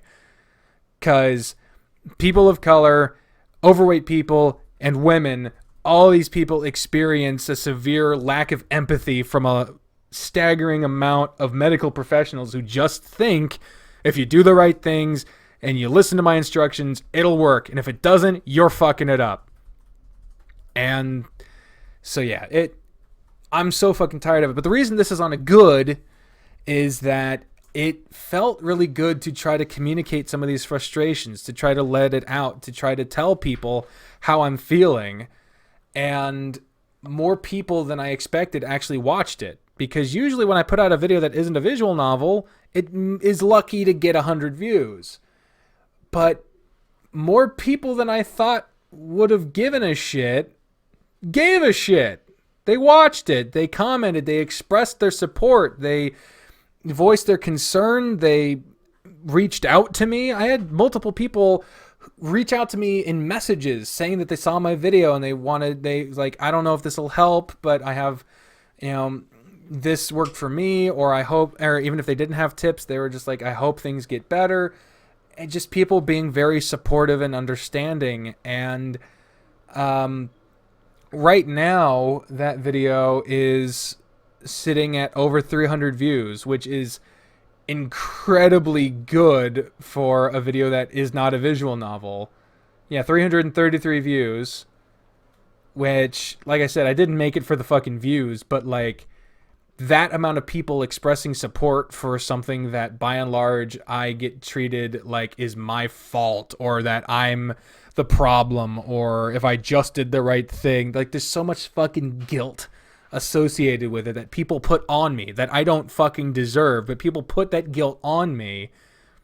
But instead, to have that amount of support, all the comments, the messages, even the recommendations that have good intentions, like they're not trying to say if I just did the right things it'd be fine, but people who are like, I hope this helps. I don't know if it will. I hope the doctor helps you. This is just something that worked for me. If it does work for you, maybe try it. I just hope that you think it's well. Those recommendations, totally fine. It's just when people are like, this will solve all your problems. This is what it is. The only thing wrong with this diet plan is if you don't fucking fuck it up. Like, those suggestions can go fuck themselves. But, it's, I put it on the good part of this news sandwich because of the support that was shown, the kindness that was shared. And yeah, I'm just really grateful for that. So yeah. Yeah. Midway went fucking left field, but I agree, and I've struggled with it. Like, hell, I've gone to the gym about, on average, 2 times a week for 10 years and still look like this. So, but on so the obviously flip there's... side, I confuse the fuck out of my doctors because I have nothing wrong with my heart. So, Yeah. a lot of it on my experience and my thoughts is it wholeheartedly our fault? No, but it is something we should have gotten ahead of beforehand, and it's something If we could have. yeah, like something I know I should have recognized and started being more proactive, but I didn't, and then just got worse. Yeah. Exercise isn't the cure-all, but it's going to make you feel better. It's going to keep your heart healthier or through the whole thing. And even like what we've been doing, I've lost 60 pounds because, and I know you, as you said earlier, you've been losing weight just by making sure and keeping track. Like, I can't fall into bad habits. I gotta eat properly, like I'm not dying. Yeah, like and that hell yeah. But it's a mix between, for me at least, because I've gotten shitty advice from too accepting and shitty advice from people it's all my faults. Like, yeah, I'm not trying to say that there's no level of personal responsibility here, but even if it comes down to like unhealthy habits becoming addictions, like it's not something that you can just let go, you know? Yeah. But it's all sympathy, it's a balancing act of, you gotta be sympathetic, but you can't, like, if you actually care, you can't not call it out and just be like, yeah, exactly, yeah, you're beautiful the way you are. No, we're unhealthy and we gotta fix it. We gotta figure out how. That's one all thing we're about trying to do. That's the hard part, is how. It's not just because, okay, if you're on whatever diet you're on and you feel good and you don't have any underlying health problems, that's fine. Fantastic. Like, honestly, you found out your way. Yeah, everyone has their own different way, and if that way happens to make you overweight, that doesn't mean you're unhealthy. But if you're morbidly obese, like you and I, we're at 400 some pounds. I don't know. How much do you weigh? You don't have a fucking scale, sorry. No. Last time I weighed in, I just got under 400. I was 390. Yeah, and congratulations on that. Also, like you said earlier, 60 pounds, fucking congratulations on that, because that is a fuck lot of progress. Good job. That's just how poorly I was eating and not keeping track. And, yeah. But the rest and it of happens this to is work. Now just, that 60 pounds was the poor eating shit. The rest of it is something magical you gotta figure out. Yeah, something like a balance you got to figure out, or there might be a thyroid issue or some sort of something. Like there's something else there that isn't just don't go to the fucking fast food place. Like there's more going on. Because like a lot of people don't realize that. Like, you don't get fat just because you're like this big, just because you're overeating. There's like, that might be one of the reasons. That 60 pounds or 10 extra pounds, that might be that, but... Yeah. It's like I said, if you get to our weight, it isn't just because of your eating habits. Like, it's more than that, be it like a psychological or physical reason. There is some sort of something going on. And like you were saying, if you... you can't just... And you can't encourage unhealthy behavior, but if what you're doing isn't unhealthy, you shouldn't be shamed for it either. Like, if someone is overweight, but they're healthy, then body positivity is a good thing. Like, because there's still, there's societal pressure to get smaller every time. And if you're healthy at whatever weight you're at, and I don't mean just... ignoring the problems healthy. I mean, like, you go to a doctor like you, where like you don't have a health problem, you don't have a heart problem, you whatever. Not exactly like you, because there's something else there. But like, if you're 50 pounds overweight, but there is no discernible health problem, cosmetically overweight is the sure. There you go. Cosmetically overweight. In that vein, just being overweight is not a problem. It's not even unhealthy, but you're still going to be dealing with societal pressures and people trying to shame you. So yeah, you're beautiful just the way you are, all this other stuff. Those are good things to be telling people and encouraging. The difference is when people have health problems tied to their weight, that is not the moment to tell people that they should stay the weight they are. That's the time to say that, it's not about your looks, it's about your health. Because, I would like to look better. I think I have a few features on my face and body that would look better if I was slimmer. I've had an alarming amount of people's moms and other people's girlfriends tell me if I was skinnier, I would look good. But that's not the reason I want to lose weight. I'm already in a relationship. I don't need to impress anybody. I need to lose weight because I have a family history of heart problems. My back is fucked, and I can only get it operated on or treated if I lose weight. And being overweight makes my back problem worse. Also, I have mobility issues with the arthritis in my ankles, which will be better if I have less weight on them. And I have my hypothyroidism, that leads into it. I have all these things that are tied to my weight. They won't fix everything if I lose weight, and skinny people can be unhealthy too, obviously, but that's what I'm getting at here is if you're healthy at your weight, fine, encourage that. Don't try to achieve some sort of idea of what everyone else wants you to be if you're healthy. But if you're unhealthy, encourage health. That's it. Like, it's not about telling you you're ugly so you should get skinny. It's about telling someone, you got fucking diabetes and maybe some dietary changes would help you not lose that foot. Like, obviously you don't fucking phrase it like that, but it depends on the individual health concern at play. Yeah. So that's essentially what I'm getting at here. So for me, I was really grateful to get the reception I got from that video, and so that's the good. Ready for my next bad? Yeah. My next bad is actually another review.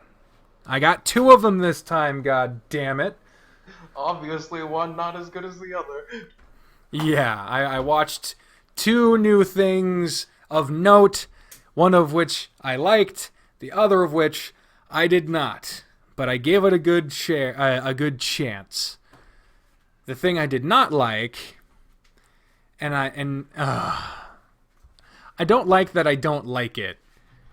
But I have to say what it is for it to make sense. It is Netflix's original series, Tiger King. Oh. So you finally... Yes, I finally got around to watching it, and the problem that I'm having, before I even address anything about the show itself, is that I used to have tendencies to hate popular things because they were popular. When I was like early high school, middle school era, there was a bit of hipster in there that didn't like anything if it was popular. And then I tried to hipster. Yeah, exactly. And then I overcorrected when I got a little bit older, and I started saying that everything that was popular but people said was bad, I would say was good. It's just the culture around it that's bad. I remember Twilight was a big example of this. I remember when the movies came out, my small town high school had a Twilight poster on the library door. And I remember stating to so many people, no one liked me at that point, so I don't know who the fuck I was telling it to, but anyone I remember... Basically, yeah. I was desperate for attention. Can't imagine where that behavior manifested into, but but I remember thinking and saying at the time, Twilight, obviously I went through the Twilight sucks, and that was, around the first movie when people were still kind of giving it a chance. It was popular. There was a bit of a resistance to it, but it wasn't whatever. Eventually, the overwhelming amount of people around me that hated it, and me realizing that I hadn't read any of the books, I hadn't watched any of the movies, but I latched onto something where people were saying the movies were making the books, they were giving the books a bad reputation. The books were good, but the movies ruined it. So that's what I latched onto. I was like, I'm not going to hate the movies because they're popular. I'm going to hate the popular movie because they made the books seem bad. But then I tried to read one of them, and the books were terrible. Yeah, I actually had to read the first book for English, Comp 1. Really? The whole project was we were to correct the grammar, spelling, and syntax errors in the book as we went. Oh, that's fucking hilarious. That's fucking hilarious. So I'm really trying to make sure that I don't dislike Tiger King because it's popular. Yeah. Like, I'm fairly certain, like, there are certain things that I have watched, and the entire, like, first 5 minutes before I really get into it, I'm just thinking, don't hate on it because it's popular. And I don't think I do it anymore, but I just know I don't want, as soon as you say that you don't like something that's popular, that's all a lot of people are gonna say. There's like, oh, you just don't like it because it's popular. You want to be the contrarian. You want to be you're the hipster, yeah.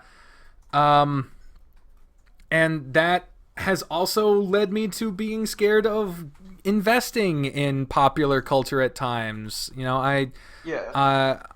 It makes me scared to get into comic books sometimes because there's so many comics to catch up on, but people who love comics love them so much that I'm worried if I get into a comic book series and I drop it halfway through and I tell someone, oh, I tried to read, whatever pirate Batman series, and they're like, oh, that was like the best series. How'd you like it? I'm like, nah, I didn't really like it. They're like, you just don't like it because it's the best one. But if I have like a legitimate dissenting opinion, I'm going to get discredited and written off. But anyway, what did I actually not like about Tiger King? Well, a large portion of the reason why I didn't like Tiger King is that I grew up around like a town of Tiger Kings. Joe Exotic, there's like everyone in Admire was a different version of Joe Exotic. You've seen Admire. You got the heebie-jeebies, and you didn't even fucking meet anyone there. I saw people there because they was watching us, but yeah, they just knew someone new was in town, and they were just staring at us. Like, that's fucking weird, man. Some pod people shit right there. Yeah, you referenced Children of the Corn. Like, it was bad. But yeah, I grew up around a lot of people very similar to Joe Exotic. I had people who kept like deer in the backyard. That was their pet.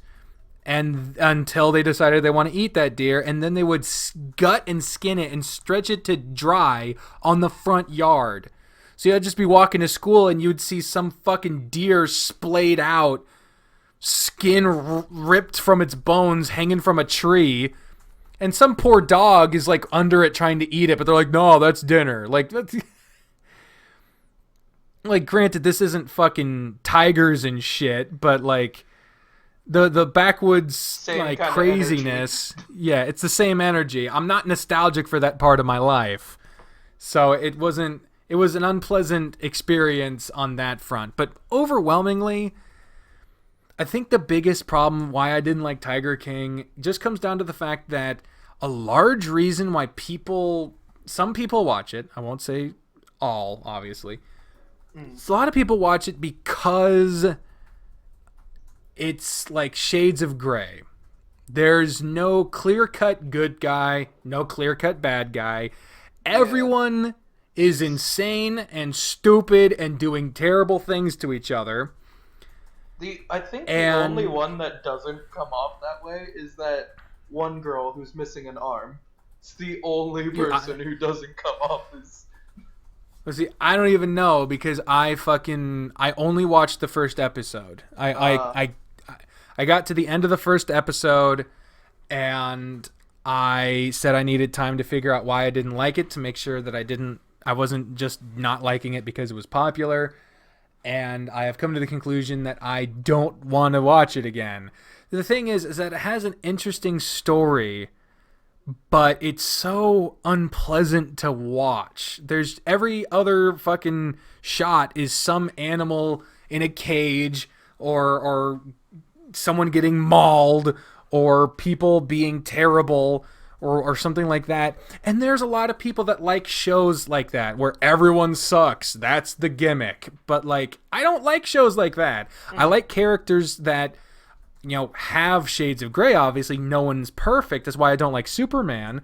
But like, if everyone sucks, everyone is terrible or worse, I don't find that enjoyable. I just don't. It's a personal taste thing, I guess. And Tiger King very much is one of those shows where everyone in it is a delusional, insane, hateful fuck. They all want to do their thing, and anyone who's getting in their way, whether or not they're all trying to do the same shit, basically, it's they all just do terrible fucking things and say terrible things and treat animals terribly. And I'm very sympathetic to animal rights, and I don't think Carole Baskin is a good fucking example of an animal rights activist. I think she's a good example of someone that's touting the banner of animal rights to be able to exploit them for money. And not to spoil, because you said you weren't. I'm not watching it again. No. To anyone who hasn't, spoiler: when Joe Exotic goes to jail, he gets PETA involved. So they just round out the whole people who tout it. Hate I fucking hate PETA too. Yeah. PETA sucks, Carole Baskin sucks, Joe Exotic sucks, Doc Ock or whatever the fuck that guy's name was. That guy sucks. Doc Antle, cool, whatever. I knew it wasn't Doc Ock, but like that. All these people suck. That dude running a cult and calling it a zoo. Yeah, like all these people suck, and it's an interesting enough story that I'd be interested in reading it, right? I'd be interested in reading it as like an article or a Wikipedia page, a summary, but I don't want to watch it. I don't want to look at it. I don't like seeing this shit, and there's no novelty in it for me because, like I said, I grew up around these kinds of people, and it's so unpleasant that interesting story about terrible people, and I don't like it. Bri might have seen it. I know it's not something you would have watched, but it's ironic because the director wanted to make this like Blackfish, which it is not. I don't know what Blackfish is. It's about orcas. She saw it. She saw it. Okay, Caleb said that he didn't know if you had seen it. He just knew I wouldn't have. And then I said Blackfish. Took Bri a second, but she's sitting across from me, and then her fucking face lit up. And I'm like, yep, she fucking saw it. If you ever want to fucking hate watch a documentary... No, I don't want to hate watch. That's the thing. I don't like hate watching anything. Please keep this fucking Blackfish shit away from me. It sounds a little racist when I say it like that, but I don't want to watch the fucking movie. But, Jesus, tits. God fucking damn it. That the dude... tell you what it's about? No. Y'all both are trying to fucking talk to me at the same time, and neither one of you can hear the other, so you wait. Caleb, talk to me. Alright, It's about SeaWorld and orcas, essentially. Oh yeah, fuck SeaWorld. Tiger King's director wanted to make Tiger King his Blackfish, and it failed exponentially. So Tiger King's director wanted Tiger King to be his Blackfish. Well, that makes sense, because nobody in this fucking thing is painted like they are not the scum of the earth. Christ. I heard her scoff on the... Oh, yeah. She knows. She knows. You know, she knows. I don't want to know. I don't want to fucking know. I don't want to fucking see it. You know, I don't he want to told even... me. Let me tell you, you don't want to know. He told me, and I didn't want to know, and now I'm telling you, I don't want to know. Can we go back to good now? Yeah. I want to be done with this. The good is kind of related to my last good about my weight. I've been on a fucking up and down insane ride with... Oh, shit. A little bit of bile there. My bad. But, I've been on a bit of an insane ride with Medicaid. This ends in a good, so just bear with me here. I'll try to make it brief. I got approved for Medicaid, which, if those who don't know, that's government-assisted health care for those who cannot afford it. And I can't afford it. Medicare is for the elderly. When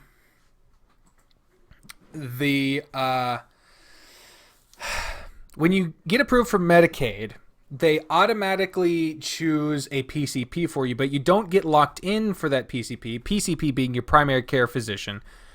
They choose one, and you can choose to accept that PCP or choose another one. And you also have to choose your healthcare provider, because Medicaid is not a healthcare provider. That is a program that hooks up poor people with usually state-sponsored healthcare providers. I chose Illinois. I'm in Illinois. It works. It seemed to have the best option, and it included advanced dental care for adults. So that's good. So I chose that, and the person that they hooked me up with has a clinic that's like a minute from my house. Like, that's awesome.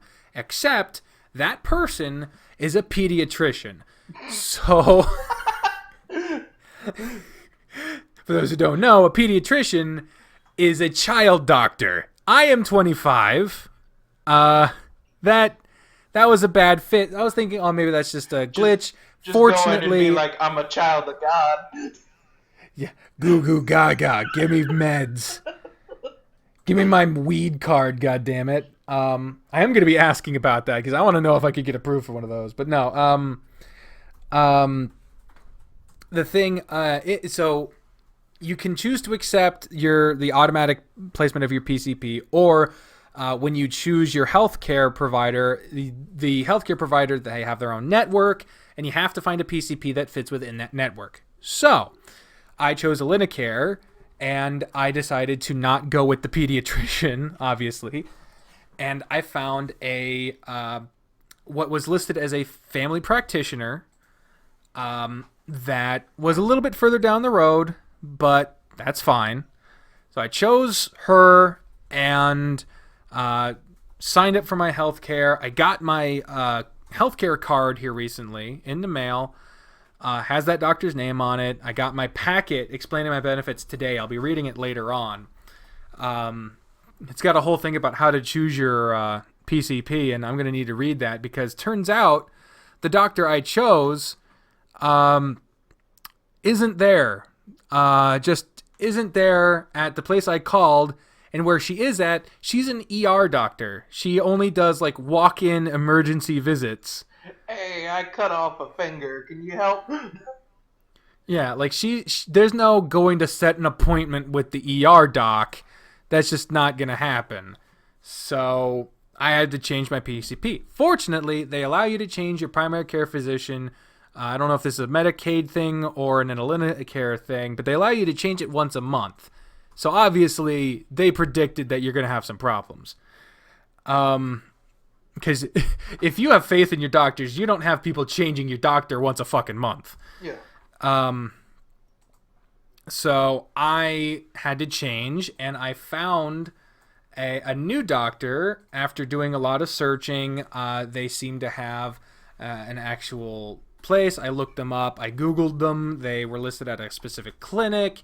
They seemed kind of cool. They had a bachelor's in philosophy. So I was like, this sounds like someone I can have a conversation with. For context there, I'm a bit highfalutin when I get into my thoughts. Like, the other night I was taking a shit, and over the course of a shit, I came up with a mathematical formula for existence. Yeah. So, but I'm not going to go into that right now. So, I changed my PCP there. It's so fresh, that change, that it hadn't even updated on my account yet. And I tried to call the clinic that had my old doctor, didn't have that doctor, but they were within my network. So I scheduled an appointment with a different doctor that isn't my PCP. That's for Saturday. So I do have a doctor's appointment, and it's within network, so I shouldn't be paying for anything, which is good. Very excited for that, other than the fact that it's at 11 in the morning, which means I have to wake up at 9, which sucks, but whatever. So I set my new PCP to this new person who's a little bit further down the road, but still fine. The phone number listed on the list of doctors was wrong. It went to a different clinic that she was not at. But fortunately, I live with someone who goes through doctors' pages as part of their job, and Bri was able to find the correct number. So we call that one.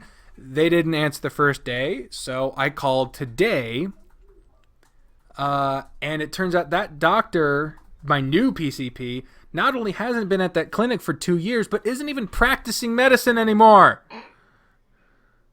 And they were listed on the Care website. Gotta love So now I gotta change my PCP again. Fuck. So might want to start calling these people before you. yeah, and that's what I'm gonna have to do. I'm gonna have to look at the fucking list and just be like, are you here? Are you able to be a PCP? I know the website says you are, but I don't trust that shit anymore. That's what I'm gonna have to fucking do, and which means like I'll basically I can't be picky at all. And that's fine. I don't give a shit. I just want someone who knows their stuff. And if they don't, I can change it next month. But I'm in desperate need of healthcare service. And this is what you get when you're not paying for it, mind you. I'm paying for it through taxes, but so is everyone. Y'all taxes are going towards a program that doesn't know if a doctor's been in practice for 2 years. Bureaucracy. Fuck. Yeah. So, but no, the reason this is a good, because I do finally have a doctor's appointment. My first doctor's appointment in over a year has finally been made. And it's good because my doctor down in Ottawa has finally decided they're not going to send me prescriptions for one of my meds unless I get an appointment with them. And that ain't happening because I ain't driving 9 hours, 12 hours to fucking tell them that I still have the problem they refused to diagnose and instead patched with a fucking acid pill. Because my intestinal problem has just gotten worse. Like, sometimes the pain in my gut is worse than the pain in my back. And that's a problem. But my Ottawa doctor was just like, oh, just take this acid reflux pill. It's fine. We don't want to diagnose it. So, hopefully that doctor's appointment goes well. I'll let you know how it goes on next week's show. But it's time to go to another bad, unless you got something to put in on this. It's actually something I've found out due to my sister having to deal with. They're moving. I didn't know if I've told you this. Dave's no longer being a deputy for a few reasons. He's going back to being a federal police officer, mainly because healthcare. Well, not super mainly. Oregon basically gives you the shittiest healthcare that you possibly could. I have friends and family that claim that healthcare has killed their family members. Damn. Kaiser healthcare, avoided at all costs. Avoid the Kaiser. Yeah, that's been a good advice since fucking 1902. But she learned that a lot of doctors are now given checklists from insurance companies. Like, this is what you can and cannot ask and diagnose. And that's the reason some doctors will refuse to diagnose some things. That sucks. But, so if you are ever so curious on why that happens, it's because some doctors aren't putting that medical practice into actual practice. They're just getting a checklist from an insurance company. Well, in a field as corporatized as medicine, you're going to get people just in it for the money sometimes. That's something on this topic that I wanted that I forgot in my sandwich. Video games have been approved by the FDA for prescription purposes. Yep, a specific video game has been approved by the FDA to be able to help with ADHD and stress. And it's free to play. You can just go to the website, play it every day. Obviously, if you've not been prescribed this game, don't go overboard. That sounds so fucking weird to say. It's like 25 minutes a day is what you're supposed to. But it's just a little racing game. What was it? There was another article I found that said WoW and like Neverwinter Nights are also on the block next to be discussed. That's a little weird, but it's because I don't know if they follow the same kind of routine for autism about giving small goals you can do, and that's how they're being pushed by independent researchers. They've found that ADD and autism can be helped have shown marks from short bursts of multiplayer games with goals. And, I can see that. I'm autistic, and I play a mobile game that has a series of small goals, and I play it every day. One. It was the WWE. I was trying to remember what it was. I was like, I know Jacob plays this. What was it? Yeah, WWE Champions. Sorry. I appreciate that. Thank you. But yeah, WWE Champions. It's a mobile game I play. It's Bejeweled, but with wrestling, and it's got small, incremental fucking tasks and goals that you can complete every day, and that's basically what I do every time I'm editing. Whenever I'm editing, if it doesn't require like active focus, which most of my visual novel content doesn't when I'm editing, I'm playing that fucking game, and it helps me pass the time and stay focused on what I'm doing. Weirdly enough. I generally do Stardew Valley. Like, if I need to help focus for the rest of the day, I'll do a bit of work in Stardew. Yeah. And plus, it's just a nice game. It is. I have not played it because it seems like a rabbit hole, but everyone I've seen play it loves it. It was also only made by one guy, like the entire thing. Yeah. Yeah, and he's still working on it. Mm-hmm. But anyway, I just thought that was funny because the FDA said if passed, WoW and Neverwinter Nights would have to be fully covered by insurance if prescribed.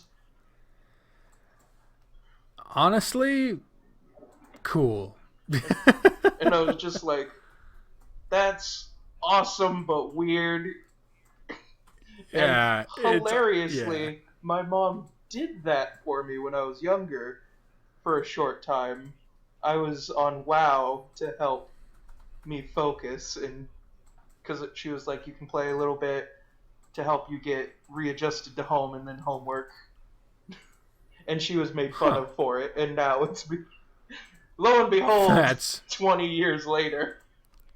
That's incredible. I like that. But it's one of those, I felt it's one of those knowledges, because she also has ADD, that you just pick up from having it. Like, yeah. That old wives' tale knowledge of, well, if you do this, it's going to help. Well, how do you know that? Generations of people trying and failing. Pretty much, yeah. All right. My next bad.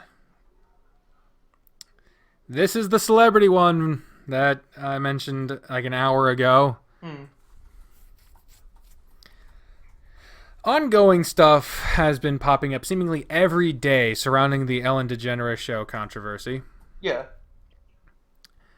And it seems to come in waves where one day everything's going bad, and then another day there seems to be just this burst of people supporting Ellen. For a little while, people were touting that James Corden could be replacing her, but turns out he's a dick too. Also, I just don't find him funny. I don't know. I miss... He's the guy that replaced Craig Ferguson. I miss Craig Ferguson. God damn it. Oh, yeah, that's when I stopped watching. Like, I wouldn't watch a lot, but it was one of those things like, it's on. Awesome. Yeah. I fucking love Craig Ferguson. I go back and watch his interviews still. I find him a much funnier host than comedian, oddly enough. Yeah. It's like those Viners. Like when they're constricted to like 7 seconds, they could come up with some good stuff, but you give them unlimited amount of time to do shit, and they let jokes play too long. They too repetitive. The creativity's gone. It's what was that? There's the Nintendo argument of they got these games got so good because they were constricted to like 8-bit. Mm-hmm. Yeah. But yeah, one of the waves of support was sparked and fueled by Katy Perry, who was calling other celebrities to support Ellen, basically saying, well, whenever I was on the show, I was treated well, and Ellen is a pioneer for the LGBT community, and she's done so much good work, and she shouldn't be treated like this. And she was calling on other celebrities to basically show their support for Ellen. And this pissed me off for so many reasons that it's not even funny at this point. So, for those who don't know, there are multiple things coming out against Ellen and the Ellen Show. Some of the biggest ones include the big 3 producers of the show, alleging multiple acts of abuse on the part of those 3, some sexual abuse and harassment, some racial discrimination, beratement, verbal abuse, physical abuse.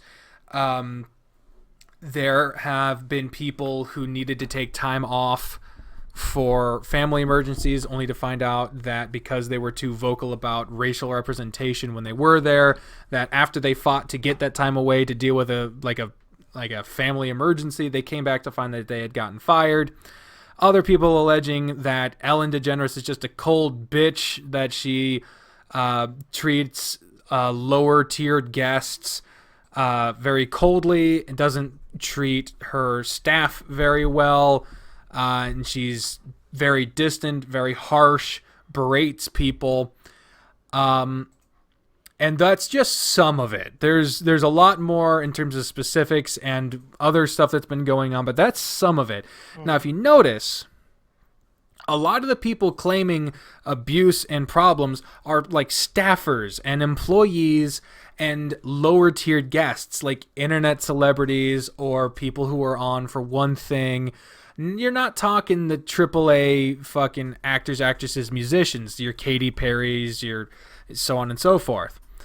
the people that are shown to be able to be traditionally abused in the workplace, you're talking your employees, your staffers that aren't in front of the limelight, that don't have a platform, that can't speak out for themselves, generally speaking, those are the people that are alleging abuse.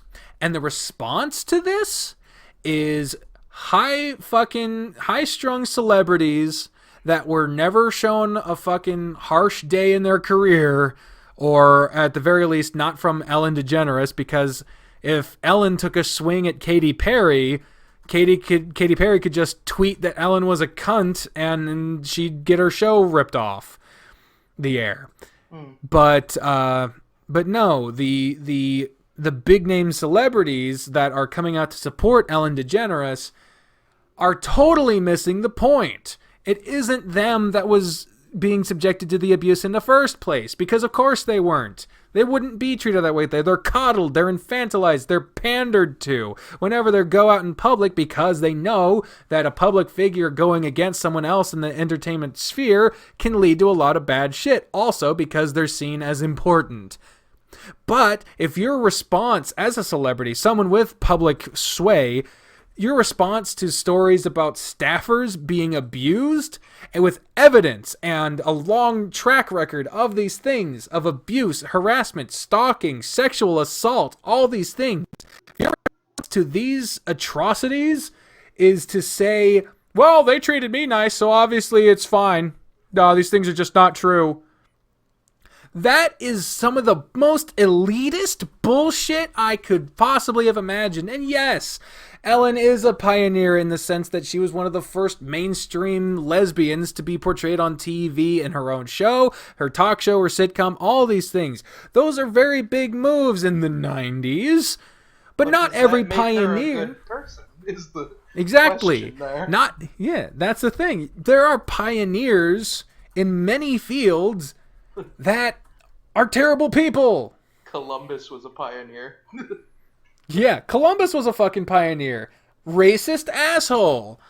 So the idea that she's a pioneering figure in the LGBT community, and if you're attacking her, you're attacking the community, that is tribalistic bullshit, and it's the exact stuff that is forced, that spouts from the mouths of people spouting the gay agenda and all this other insane, ignorant bullshit.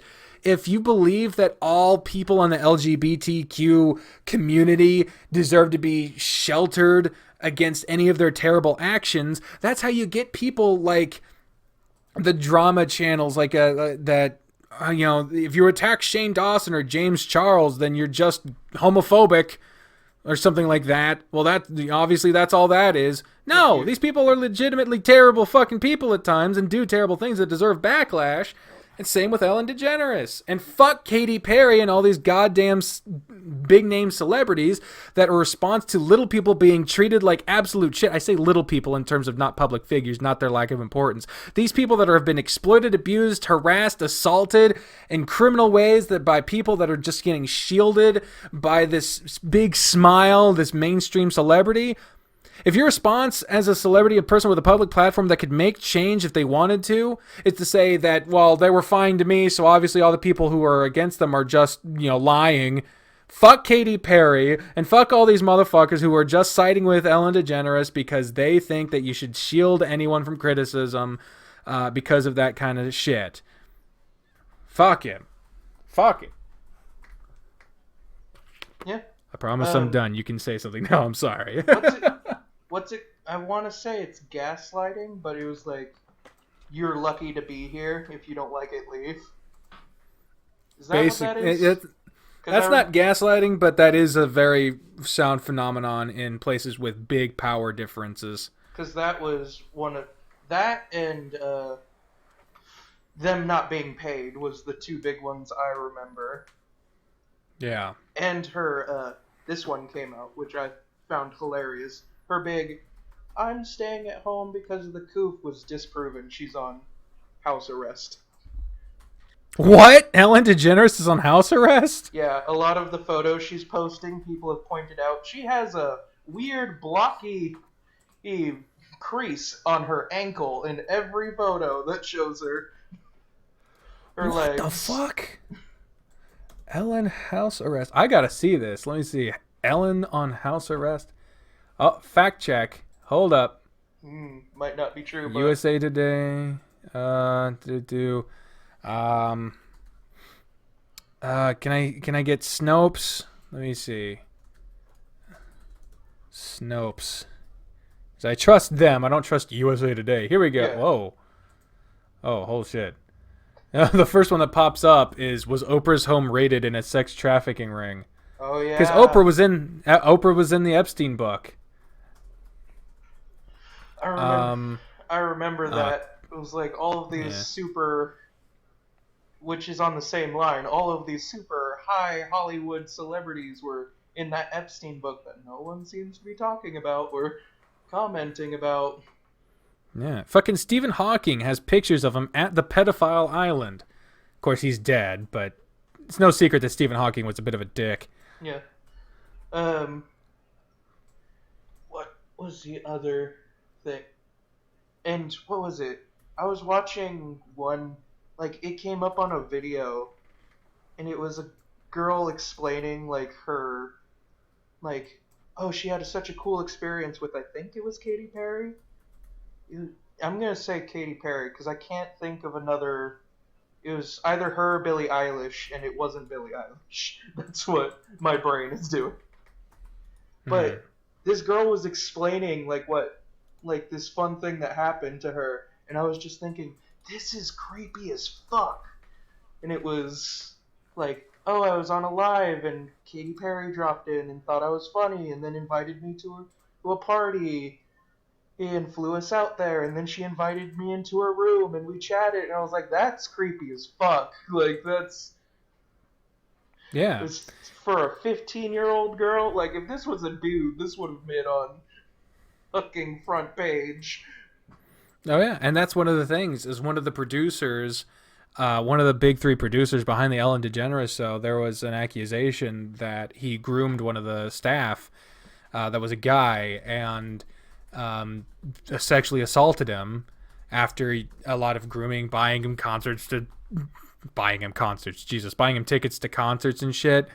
And it's easier for people like that have a lot of power but aren't public figures for them to get away with this shit. Yeah, like nobody. Who knows the producers on their favorite show? Like, exactly. Like Harvey Weinstein was involved in so many projects, and even though his fucking last name would be on the credits, the Weinstein Company, nobody knew who the fuck he was until it turns out that giant Goliath fucking moldy prune looking motherfucker, turns out he was raping people.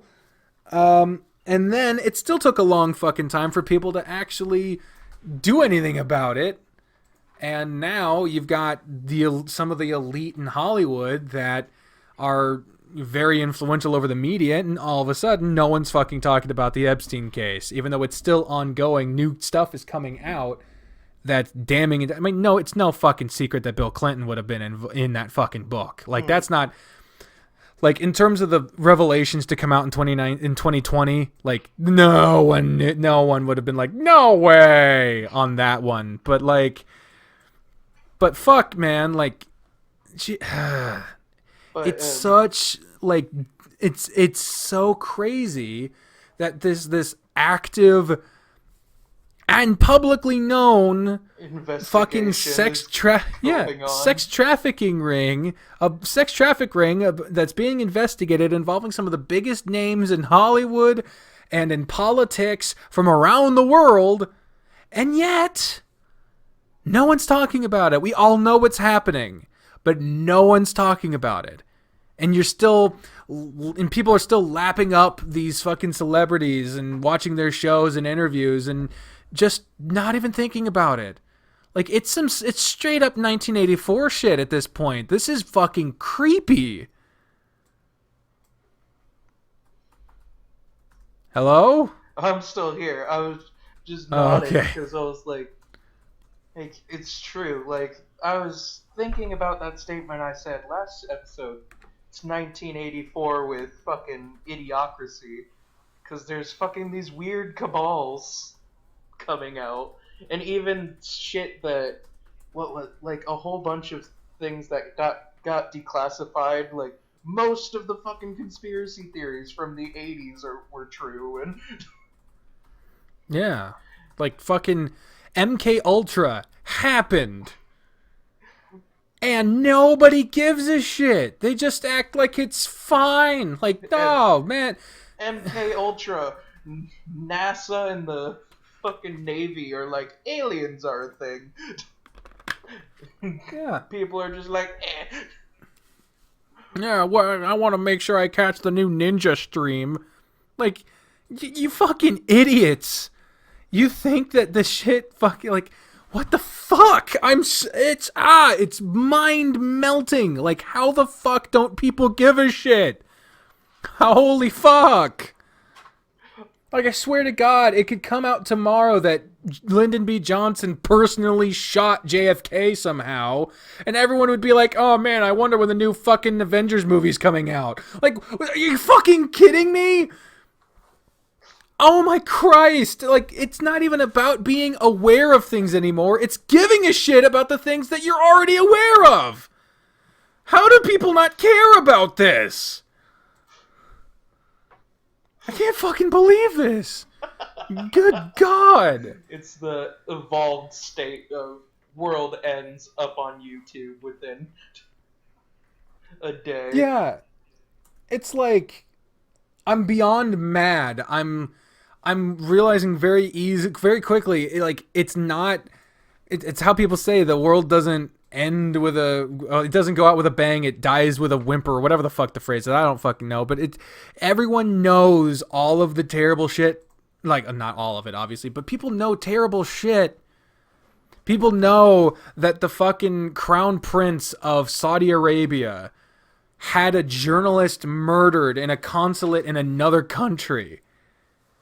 And people are still like, oh man, I want to respect the culture. I want to go fucking put on my concert over there and make millions of dollars.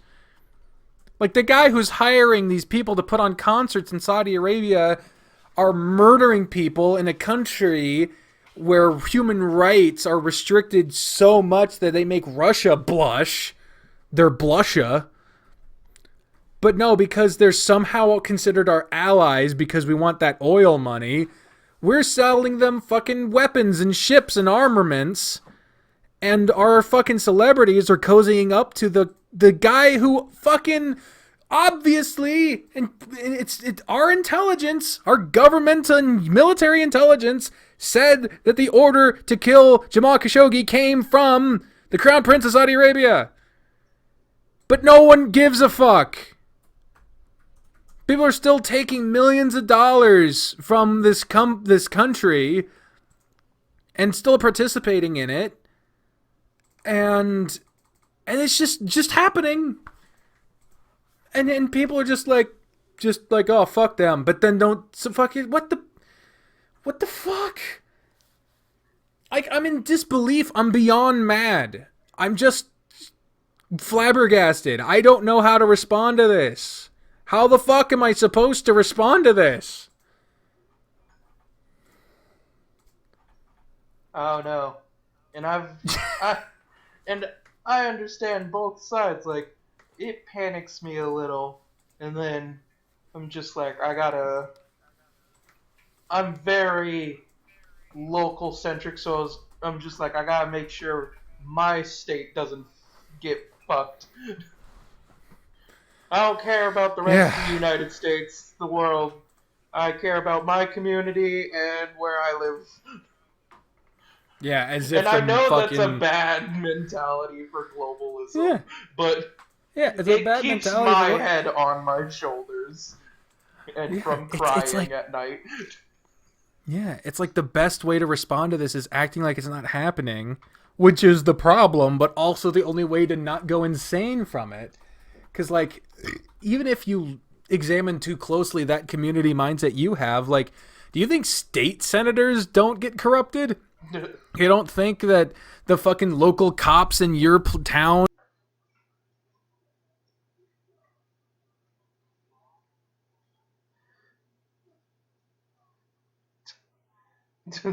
You mentioned something bad, FBI. They're shutting you down. You dug too deep. The cabal's coming for you. My fucking... I adjusted the cord on the back of my mic and it fucking kicked out. It's still recording, though. So, what the fuck? You just mentioned the mob and all of a sudden my shit's starting to go bad. But, anyway, like, you don't think corruption... Too many of those keywords hit. Yeah, because I was just thinking, like, every once in a while I'll drive past, like, a storage facility, and I'm just thinking, like, yeah, and Bri mentioned it in one of our drives, like, there has to be a body in one of those. And you know damn well, the thing that scares me more than the fact that there's a body in the storage facility somewhere in one of those rooms, what scares me more is that the people who put it there just drove off the lot, and now they're in a sea of cars. They probably they stopped right around the corner at the Dunkin' Donuts, probably got something at the drive-thru. Probably had to pay cash, because, don't want to leave a trail, but fuck.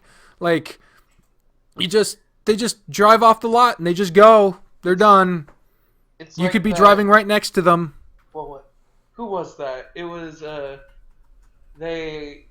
during a auction for one of those, they cracked open, and it was just, looked normal, blah, blah, blah. Car, a steamer trunk, and a few other normal stuff, and they popped open the steamer trunk, and it was just filled to the brim with IDs of missing people.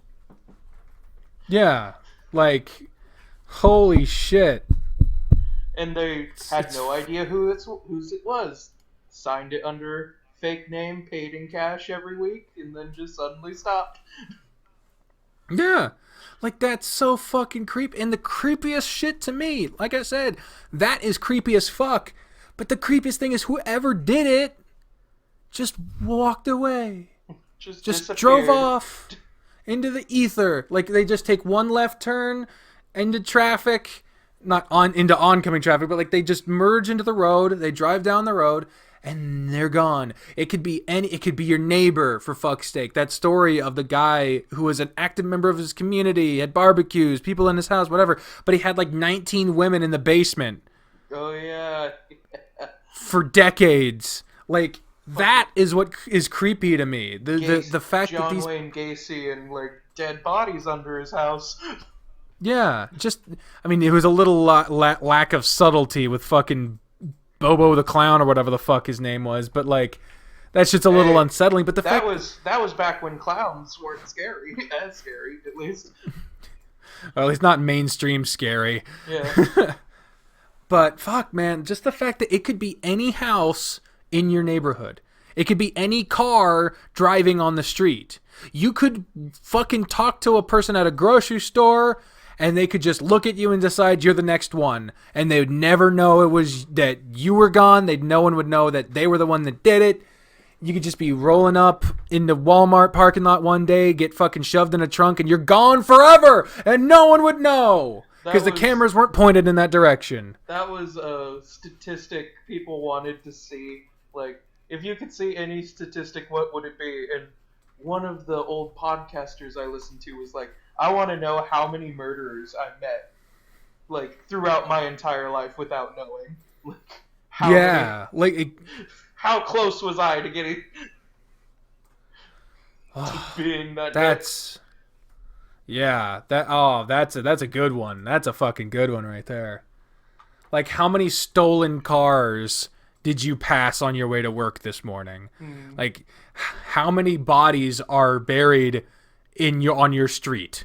Like that, like things that are impossible to know, that if you knew them, it would be impossible to live as if they don't happen. And that's the fucked up thing, is they are still happening. But the fact that we just act like they're not is the only reason we're able to live like this. Otherwise, we're able to just keep be a paranoid, scared mess curled up in a locked room. Exactly. It makes you think that paranoia is not so much a disorder as it is the unfortunate circumstance that happens to people who just realize this shit. Like, we just act like if you get up in the morning, you go out to your car, you drive to the store, you get your stuff, you go to work, and everything will be fine. You don't realize that any given fucking moment, some places more likely than others, a bomb could come out of nowhere. Or less subtle than that, someone could walk up to your car and just take you. You're gone. No one knows it, because not everyone has a camera in their front porch. And if you have a camera, you're supposed to let people know. Guess what? That if you don't see the sign, probably more likely that shit's gonna happen to you. Because if you see a sign that says you're being filmed, you're not gonna go do shit there. But no, fuck. You could just be driving down the road, someone just takes you, and you're gone. Forever. No one knows. Your family doesn't know. Your loved ones don't know. And you're just gone. You don't know if that's going to happen. You don't know if that's going to happen when you're going to the store. You don't even have to go anywhere. Someone could just come in your house. You think they're just like not a televangelist, obviously, but someone knocking on your door, wanting to ask you a question. Then they just take you and you're gone. They might kill you. They might do whatever. No one would know. No one would know. And they'd just be gone forever. And you don't know if, like the people that live next to the house, the houses that the Golden State Killer went to, those are the luckiest motherfuckers in the world. Yeah. And how could you not, they'd never feel it. You'd never feel lucky being the person that lived next to a person that was randomly selected to be murdered, raped, and tortured for the rest of their life. Like, you don't feel lucky being that person, but considering that's what you are in that instance, and if you don't know that happened next door, or that the person who did it is next door, God, I'm sorry if anyone with a nervous disposition is listening to this, but I have a nervous disposition myself. It reminds me of that trend that went around where it was like your safety meter in real time, where people were like just hanging out, and then it said like 95% and chance of being in danger. Yeah, I remember, be an enemy, you go to lay down to bed, and it'd be like, you can't sleep with an enemy nearby, and you're just like, what the fuck? Where? I'm on my house alone? Oh God. That shit's fucking freaky. And there's no way the only comfort I can find to that is the fact that I would like to think that it happens so infrequently that the only reason more people don't freak out about it is because it's very unlikely to happen. But the problem is that it isn't unlikely to happen because the amount of times it does happen is an unknown number. The only number we have is the amount of times we've caught it. And that doesn't mean a damn thing. It doesn't mean a goddamn thing. Because the amount of times it's happened and we didn't know, we don't know what that is. We don't know how often that happens. But the fact that it happens and we don't know fucking says a lot. You just gotta take some steps to... Because if you're too paranoid, that's the death of kindness and the death of your community. If you're not paranoid enough, you're going to be taken for a ride. Yeah. And the balance, it has nothing to do with how right you get it. There's no even statistic. It's entirely determined by the circumstance you happen to find yourself in. Because in any given moment, you could be too paranoid or not paranoid enough, and that one moment will define the rest of your life. Because very, very quickly it happens, and there was this ring of abductions in Italian airports back in the day. Even recently, it happens a lot with foreign exchange students, where... Wasn't that what Taken was based off of? I think so. I don't know. I know Family Guy did an episode on it, but I don't know. But foreign exchange student, you can take all the precautions. You have mace. You're in a public place. You're with someone else. They go to the bathroom for fucking 5 seconds. Gone. You could have a cell phone, have the mace, whatever. That doesn't keep you from the people that don't make it obvious that they're a problem. That's why it's like, if you're going on a blind date, don't get picked up.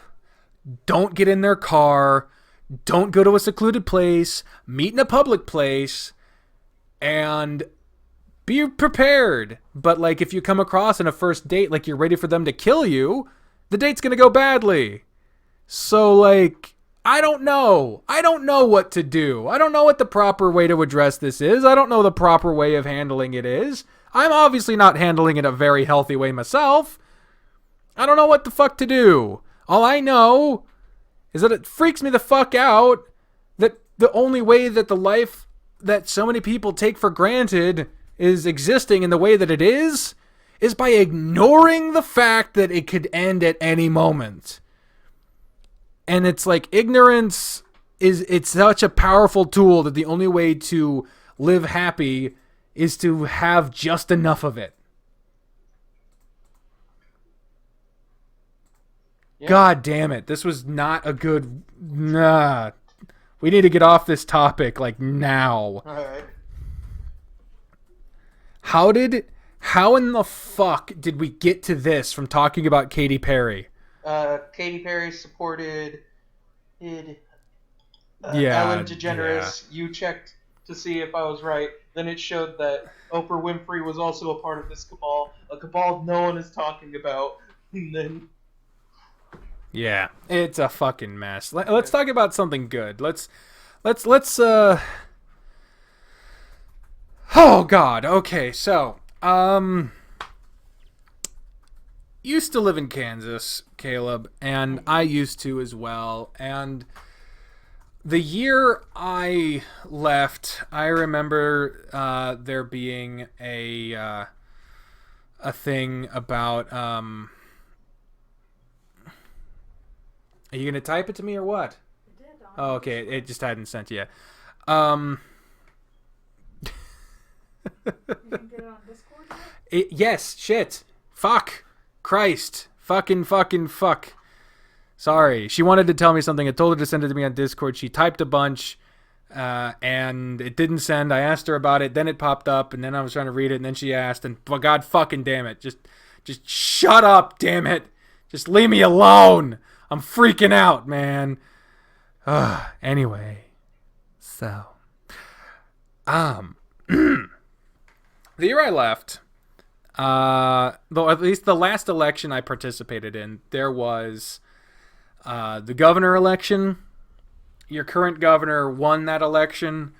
I don't know her name. I know she's a Democrat, and that doesn't happen in Kansas very often. But her opponent in that race was a man by the name of Chris Kobach, or Kobach, or whatever the fuck. He is a deplorable human being, known Trump ally, and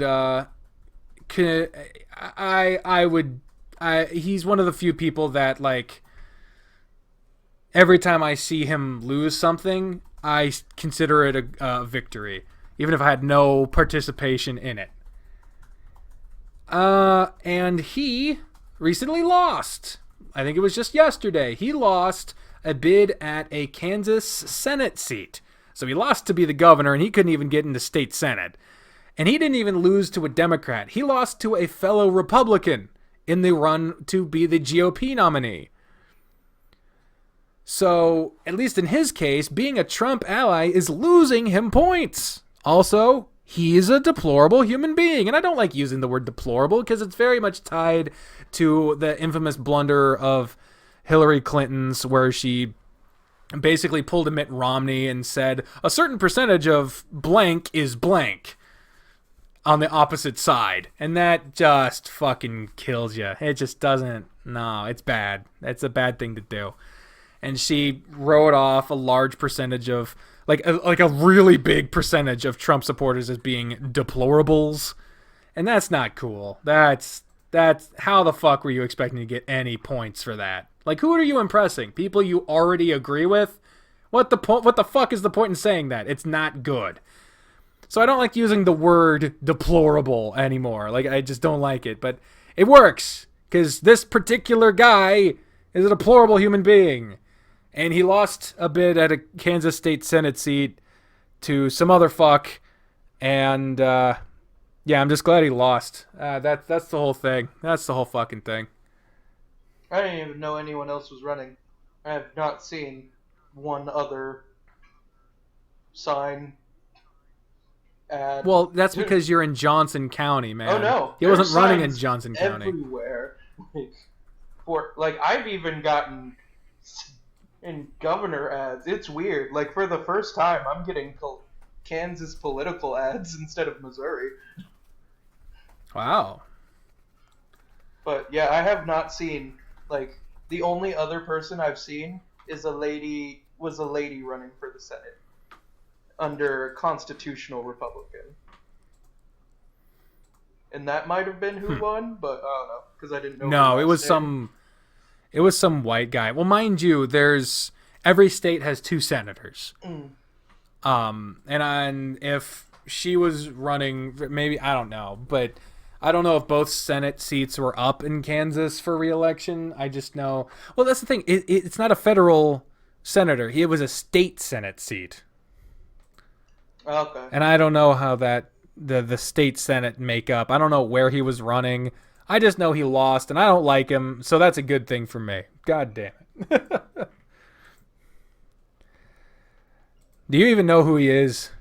No. That's an interesting Wikipedia page read. Just saying. Yeah, if you, I know everyone likes to hate watch things. This is a hate read. I probably know him by name, but I don't watch,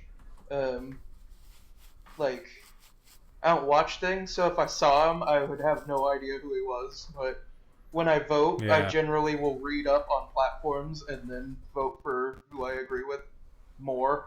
That's the exact thing you're supposed to do. That's very, very good. But then and if that's I an meet example these of what people, you're they would be like, "Hi, I'm blank." I'd be like, "No idea who the fuck you are."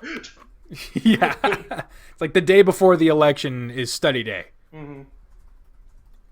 All the rest of the fucking time, I don't give a goddamn. Leave me alone. The rest of the time is really just a popularity contest. Who has the most money? 11th hour, they've said all of the terrible or good shit they're ever going to say, and it's posted, and you can read it and find out what their final platform is. I am genuinely excited to live stream during the election this year. I am fucking excited for that. Hopefully you can join me for that, whether or not, I don't know. I know you and I are going to be doing a show the next day. Or maybe that could just be that week's show. I don't know. All I know is I'm with or without you, hopefully with you. I'm not trying to discourage you here at all, but on Tuesday night, right before the first results start to come in, I'm going to be live streaming, and win, lose, or draw, I'm predicting a shit show, folks, and oh my god, I'm going to be right there at the front of it, just fucking, there we go.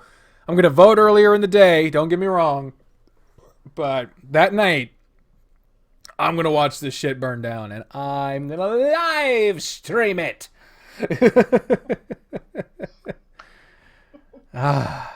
Fuck. So yeah, November 2nd? I got it written down on my phone. Like that, I am fucking ready. I believe so. So. November 3rd. There we go. Yeah, I was like... Tuesday, November 3rd. Because the Wednesday after the election is the 9th, so... Yeah. What? No, it's not. What am I thinking? Because that's when we figured out the show would go up after the first show would go up after the election. No, that's the 6th. Okay. The election's happening November. I'm gonna make sure. I'm gonna search it real quick because maybe my phone is wrong. All right. I don't know because I vote as early as they tell me I can sometimes. Because a lot of the times presidential candidates won't change their fucking platform mid-goddamn tier. Yeah. It's mainly state that will do shit like that. Yeah. Oh, yeah. I mean, last time I did an election, I did for the primaries.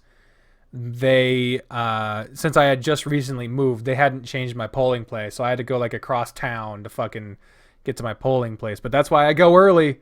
Yeah. I ain't waiting until the last minute, goddammit. I'm gonna wake up and go. That's what I did.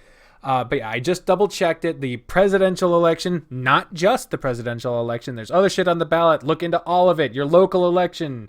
who's up for your fucking county fucking clerk. Look into all that shit. Your sheriff. Because the local... Yeah, those are the big ones. Your local prosecutors, sometimes judges, for fuck's sake. Your local elections are the one that matter the most to you, or at least they should. Tuesday, November 3rd, And I will those are be... the easiest to sway, because there's generally only one or two people. Yeah, yeah, very much so. Tuesday, November 3rd, there'll be a live stream on this channel. Most election results come out around 7 p.m. Central Standard Time. So, I'll probably start live streaming around then. Hopefully Caleb will be with me if he can or if he wants to. Would you be interested in being there for that? Yeah, I'd be interested, but that really depends on my school schedule and how my internet's That's doing. very true. Yeah, so we'll see. So Tuesday, November 3rd will be the election day. Vote on election day and then come to this channel that night for the live stream of the results. Wednesday, Caleb and I will be recording all of the above. And unless we've changed our fucking recording and uploading schedule, it will be released Friday the 6th. So the only thing that isn't subject to change is I am definitely fucking live streaming that Tuesday. It is going to happen, and I'm fucking hyped to do that. Because I hope I get to see the night that Trump fucking has to accept the defeat. But I'm open to the fact that it might not happen. I really hope that he gets voted out. But yeah, that's basically where we're at. And mind you, like last election, a lot of places were having trouble counting the votes, and so like it was projected that Trump would win, but there was a lot of people being like, no, wait until tomorrow because then we'll know for sure. And then it was still Trump. So it's like, God damn it. We just knew how much exactly the popular vote got fucking screwed by the Electoral College. God, that still pisses me off. Anyway. So yeah, fuck Chris Kobach, cunt. I don't care. Fuck him. Oh, fuck you, man. My YouTube just fucking limited the monetization on my Feeling Hopeless at 400 pounds video. Like, I didn't do anything wrong. Fuck you. That's one of the other things that YouTube seems to be doing again, is just fucking writing what's okay and what's not. Like, one of the creators I was watching, and he wanted to test if YouTube was actually supporting creators of color. He was like, as a creator of color, which, fuck you if you call me that to my face, I will punch you in the mouth. I said some things that were very not mainstream focused, and using only pictures of either stuff I own or that were posted by media-friendly sources, and I got limited. But in the next video, I said the N-word with a hard R a few times. And monetization granted, anyone can watch it. He was like, Yeah, it's weird. Like, for me, specifically, monetization has been really easy lately. Because YouTube implemented new, very transparent, very transparent comparatively, to their complete lack of transparency before. Very, guidelines on uploads. So when you upload, you do all the information for your upload, and then if you want to check monetization on, they run a list. I can actually show you here. Well, I won't show it yet, but I'm gonna upload some random shit as unlisted so that I can show you what they're calling for here. Visibility unlisted. Okay, So you can you do all the. It's a series of 5 different screens. The first screen is all the information about your video in terms of title, description, thumbnail, playlist. And at the bottom, they ask you if there's any kids in your video. Now, they required content creators a while back to disclaim if their video is made for kids or not,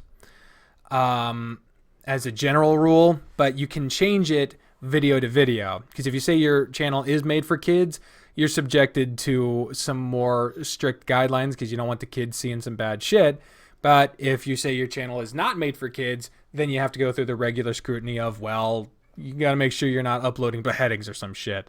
Under that, you get the option to restrict your content for viewers over 18 or not. And even under that, there's the option to, if your stuff includes paid promotion, your tags, which I don't even fucking mess with my tags anymore. I just don't even fuck with it. There's subtitle stuff, licensing stuff, category, comments, comment settings. All of these can be edited and a general thing. But in terms of monetization, when you go to turn on monetization on the second screen, a new screen pops up about ad suitability.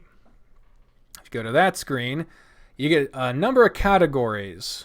The first one is inappropriate language. Next is adult content. Third is violence. Fourth is harmful or dangerous acts. Next is drug-related content. Next is hateful comment. Next one is firearms-related content. And then the last one is sensitive issues. And each of these categories have different degrees of things. And it doesn't tell you right off the bat if you click on them if that will restrict your stuff. But if you do click on them, it'll give you a little thing that says, oh, so my video, like for inappropriate language, there's 2 settings. There's light profanity, and it explains what they mean by that.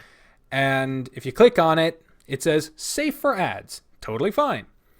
There's a second option that says strong profanity in the title, thumbnail, opening of the video, and it gives a definition. And if you click that, it says limited ads. And you can click on all the different things that are in that video from all these categories. And if it doesn't have any of them, there's a none of the above at the bottom. Our nemesis, none of the above. And then finally, at the end, before you publish, they ask you a couple of questions to be sure of something before it all goes on. So it's very clear now what they consider to be things that go over the line. Like you can't be cursing up a storm in the beginning of the video, or putting fucks in the title, or having sex in the video, or anything like that. Like all these things are very clearly put out and explained. The only problem is that you can make those settings and you can say they're all true according to what you're saying. And if for a while their algorithm doesn't catch anything, it'll say, good job, keep up the good work. We haven't been having to watch you. And for a while, I was under that category. I would say what's in my video.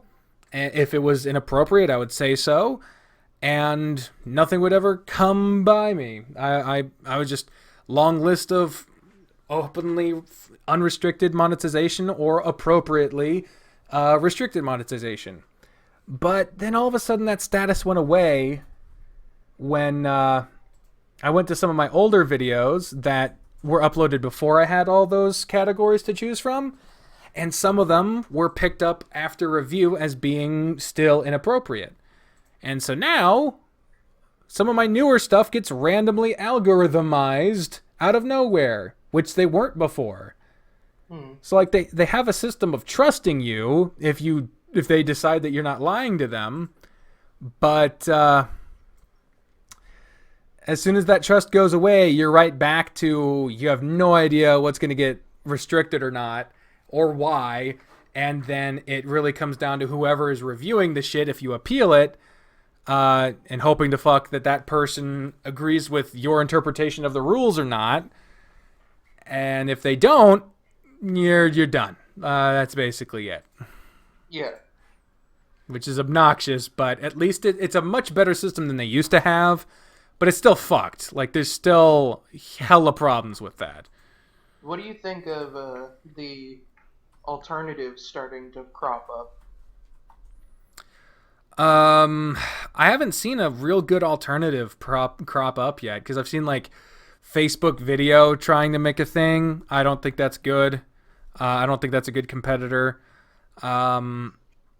Fucking Twitch is a different market. I don't think they're ever going to try to do video market. They're pretty good with just live streams and videos of live streams. Mixer failed, obviously. TikTok is a different market. Byte, different market.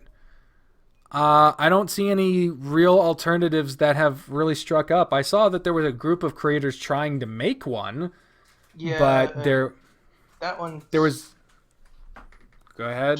That one's doing well, but it's mainly just the person who headed the creation. Yeah, I saw one that was, it was created by creators, but you had to pay to get in, to get an account, and there was only like 5 people on it, and like, I've poked around there a bit. It's gotten a little bigger, but it still has its problems. We might not even be talking about the same one. Seems to be the biggest out of the competitors. What? What's BitChute? Yeah. I've never even heard of that. It's an older not an older platform. It's one of the older out of the alternatives. It's starting to pick up a little bit more steam because it allows you to simultaneously upload. So if you upload to YouTube your YouTube video there, it will also upload it on to their website as well. That's interesting. It's kind of like Restream, but for videos. Mm-hmm. And there's Superfans has come out as well. Do you mean OnlyFans? No, it's literally called Superfans. What does it do? It's like a mix of YouTube, Instagram, and one other platform, and Patreon. But the biggest draw they have is they give creators 100% control of their community, so they won't slap you down for any particular reason if they disagree with you, or if people are watching you, they're watching you, and you can get ads that people have approved to be on those types of shows, essentially. Well, it's interesting. The biggest problem for any competitor is, because websites can be the name and then still go down. MySpace was a synonym for a social media platform back in the day, but then Facebook took that title and MySpace is gone now. Mm-hmm. But the problem with trying to go over usurp YouTube is everything is already there. Like, an insane amount of things is already there. There's no cost for entry. You don't even have to have an account to get what you want out of YouTube. The fact that you can upload forever. There's seemingly no restriction on the size of their servers for hosting. So your stuff isn't getting automatically deleted after a certain amount of time, like on Twitch. Or you don't have to worry about stuff going away after a while, or you can only upload certain sizes of things. Like, at first you get that restriction, but after a while you get it lifted. And that's basically, it's such a hard thing to topple, because there's no barrier for entry. There's barely any sort of line between people who can exploit it for a lot versus people who just want a little bit out of it. It's just going to be a really hard fucking battle, I can tell you that much. And I think YouTube needs a fucking competitor. I don't know how it's going to have one. But it all starts with people throwing support.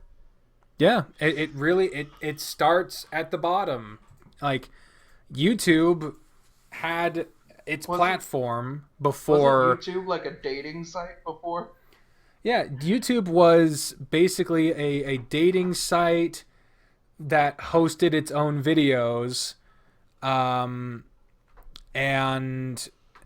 it just became more about hosting the videos. And then when Google bought them in, like, I think 2007 or 2010 maybe, I don't know. The YouTube itself formed in 2005, and it had a community before anyone got paid on it.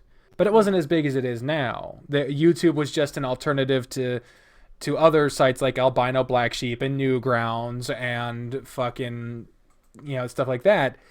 But YouTube became king once it had money, because then it could host anything and it could pay people to do it, and advertisers were in it, and so it became mainstreamified. And so now it has fucking 15 years worth of seemingly endless content, and that's extremely hard to go up against. But it needs to happen, because YouTube needs a kick in the pants from someone that could take them down. And there's enough billionaires in the world. Hopefully one of them has some good ideas for a change. Someone could do it. Someone could fucking make YouTube run for them, because YouTube isn't a profitable thing for Google. It isn't a matter of getting money for that company. It's the biggest one. And that was I remember reading like full on and like researched exposés on like the adpocalypse almost had nothing to do with the bad content. It was literally just to take jabs at Google and to bleed them by their competitors. Yeah. I mean, that's why you get these publications that are sponsored by, or that host ads from Facebook and other competitors that were slamming them. There are still some that put out hit pieces on PewDiePie no matter what the fuck he does. You trace the money, and it always goes to someone who has a vested interest in seeing Google go down. It's fucking nuts. So, anyway, support alternative platforms. Look into yes, them. very They much exist. so. Like, what was it? There's even an alternative to Twitter now. It's called Parler. Parler, huh? Mm-hmm. I'll have to look into that, because fuck, the only reason I'm on Twitter now is mainly for the stupid shit I follow, and it's because I don't. I'm very selective on my Twitter. Anyone that says or does anything I don't like, I just block them or mute them. And the reason I do that, and I don't feel bad about it, is that ain't stopping them from saying it, but it's my social media. It's what I am choosing to see. And if someone's saying or doing some racist or terrible shit, I have the ability to say, fuck that, I don't want to see that shit. And that person goes away forever. I don't have to justify it. It's my fucking experience. And it's not silencing anyone. It's just keeping them away from me. Just like how if I didn't like someone in real life, I'd stop fucking talking to them. Because I don't want to deal with it. It's my right to. But I ain't stopping them from saying shit elsewhere to other people. Shit. My last bad thing is it's stupid. I did put out a tweet about it. Speaking of Twitter. Yeah. When I was growing up, I used to... my mom explained it to me like this. She knew that with their budget, they did not have the ability to buy us great stuff or to take us to places or basically have any kind of entertainment budget. Like I basically, like, I didn't have any gaming consoles until the next one after that came out. Yeah. Unless someone gave us one. They weren't being bought for us. I was on VHS for a long time after DVD became the norm. But that money went towards the cheaper option and the worse option of having a wider selection of food. Not a better selection, mind you. A wider selection, because that's what it did. It made us wider. And it largely was down to processed, frozen, bad food for you. And that was the pleasure budget. That was the entertainment budget. And from that mindset came long-term health effects, an unhealthy eating relationship, and a reliance on staples of food that has taken me a long time to break away from. Two of which are Banquet box fried chicken. I call it box fried chicken because it's in a box. And the second is Fisher Boy fish sticks. Those can come in a box, but I typically bought them in a bag because the bag was bigger. Now, I bring this up because a while back, I went through, when I was still very unhealthily attached to these foods. Like, I ate them as a kid and into my adulthood. I went through an unpleasant experience when I still had that unhealthy relationship with the food. When Banquet box fried chicken, it was around 2018, Banquet box fried chicken changed their recipe. Back in the day, I would have sworn that it was better than KFC. It had crispy, good breading. The chicken was large and tasty. The boxes had a lot in it, and it was relatively inexpensive. And that was the key for it being in our household, because we grew up in a fucking poor home, okay? But in 2018, they changed the recipe. The breading became worse. The chicken got smaller, and there was less of it in the box, and all for an inflated price. For a while, they were offering the new recipe and the old one. But after a while, they phased out the old one to the point where, like, the only place that had it was Hy-Vee. And so for a while, I was going to Hy-Vee sometimes, but I couldn't justify going to Hy-Vee for one item that I knew I shouldn't be eating versus going to Walmart for everything else. And it was around that time I was trying to get away from it anyway. So that sucked, and I was bitter that I can't have that in it because it was good and it was cheaper and it wasn't healthy for you. And I wound up going from eating a couple pieces to a whole box at some points. So definitely not good. But they changed the recipe, and that was upsetting to me at the time. It bothers me now, but it isn't upsetting to me as it was back then when I had an unhealthy relationship to it. But that's not the only example. Remember, I mentioned the fish sticks as well. Yeah. About a year ago, I'd say, Walmart's, for some reason, stopped carrying, by and large, Fisher Boy fish sticks. Now, some did, but not any near me. And when we moved up here, there was one pretty far away from where I was living that had it, but I didn't want to drive all the way out there, again, for one fucking item.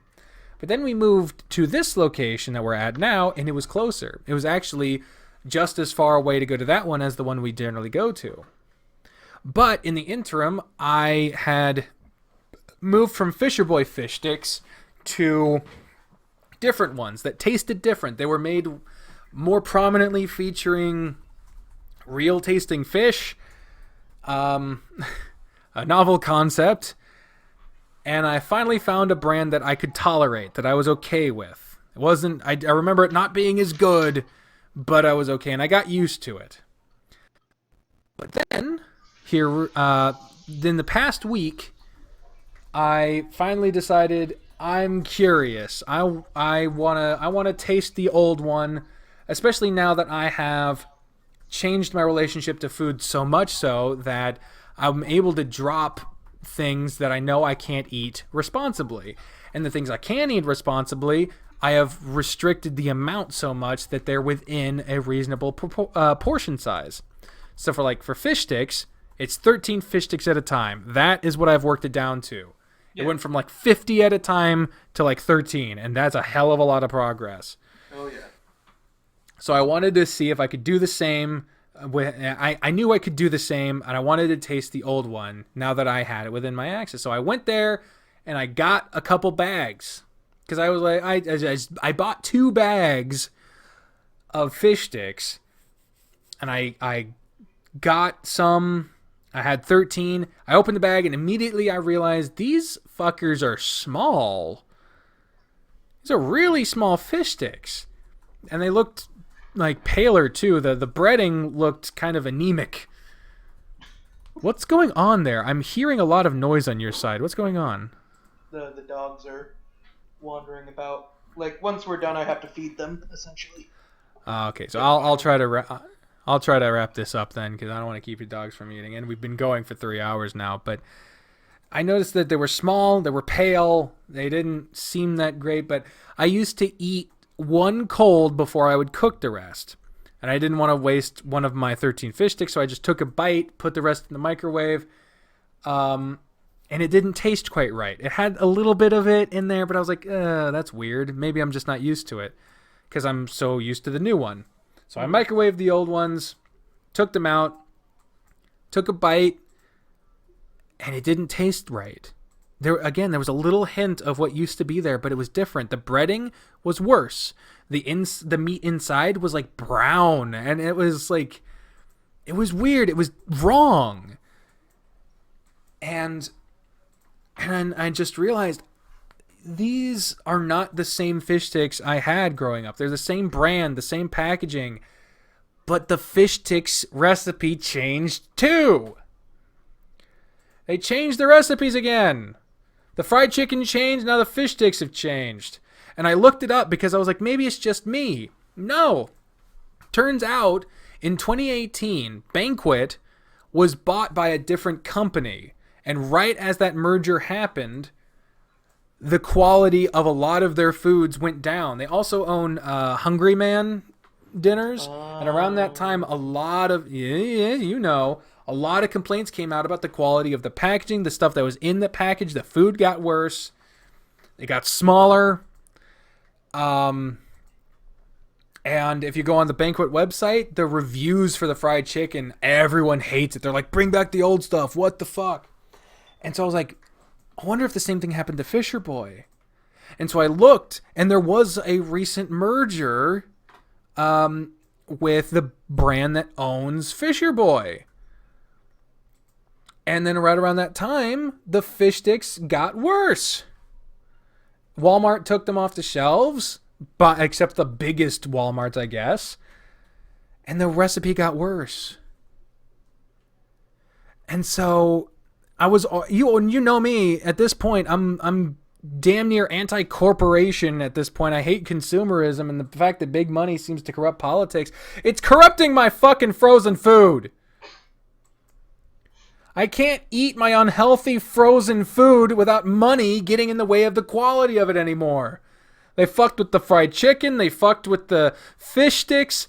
The taquitos got smaller. I didn't even know you could make taquitos smaller. They did it. I haven't had Pop-Tarts. Fucking ever. They're not the length of the box anymore? No. Because that's what I remember was that it was maybe 6 of them, but they were the full length of the box. No, they're skinnier and shorter, and they cost more. And Pop-Tarts, you remember Pop-Tarts when we were young? You'd bite into one of them, and there was so much shit in there, it would almost ooze out. Now, you eat a Pop-Tart, it's 90% fucking pop. There's no tart in it. The juice is non-existent. But Pop-Tarts cost more than ever. When strudels came out, people were like, nah. It's basically just stacking 2 Pop-Tarts together and eating them. Yeah, so it's fuck. So big money is ruining my unhealthy food. They're trying to make already cheap food more expensive at less of a cost, and they've done it because they've already been doing it for years, man. They've been doing it for years, and there's no way they're going to go back on it now. They're not going to bring back, because it's not like Coke. They can bring out Coke Classic every once in a while. It's not like that, because Banquet fried chicken, you're not going to get classic fried chicken and crispy fried chicken. They're not going to do that. Fisher Boy ain't going to do that. They didn't even market it as something else. It's the exact same bag as when I was a kid. They didn't even announce a change in recipe, unlike Banquet, who the new recipe was called Crispy, which is dumb because it's not. It's just more peppery, and the breading is actually more spongy than the old one.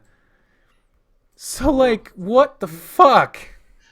If I remember, because it's been a while since I've had Banquet chicken, if I remember, the breading feels more like panko than... I don't know what panko is. It's like the crumbly breading, yeah. not the... Yeah. Not a fried. Very much so, yeah. Yeah, it's not fried. It definitely is not. And so, yeah, it's just fucking sad and frustrating. And I even found a Facebook page dedicated to, like, bring back the old Banquet fried chicken. Like... It's a whole page dedicated to my childhood fried chicken, and I didn't make the page. But did you join it? Nah, it looked pretty dead. But yeah, so it's just sad. That frustrated me a little bit, but you know, I shouldn't be eating the shit anyway. That's the point. But oh well. Now I got 2 bags of fucking fish sticks in the freezer that I don't even like.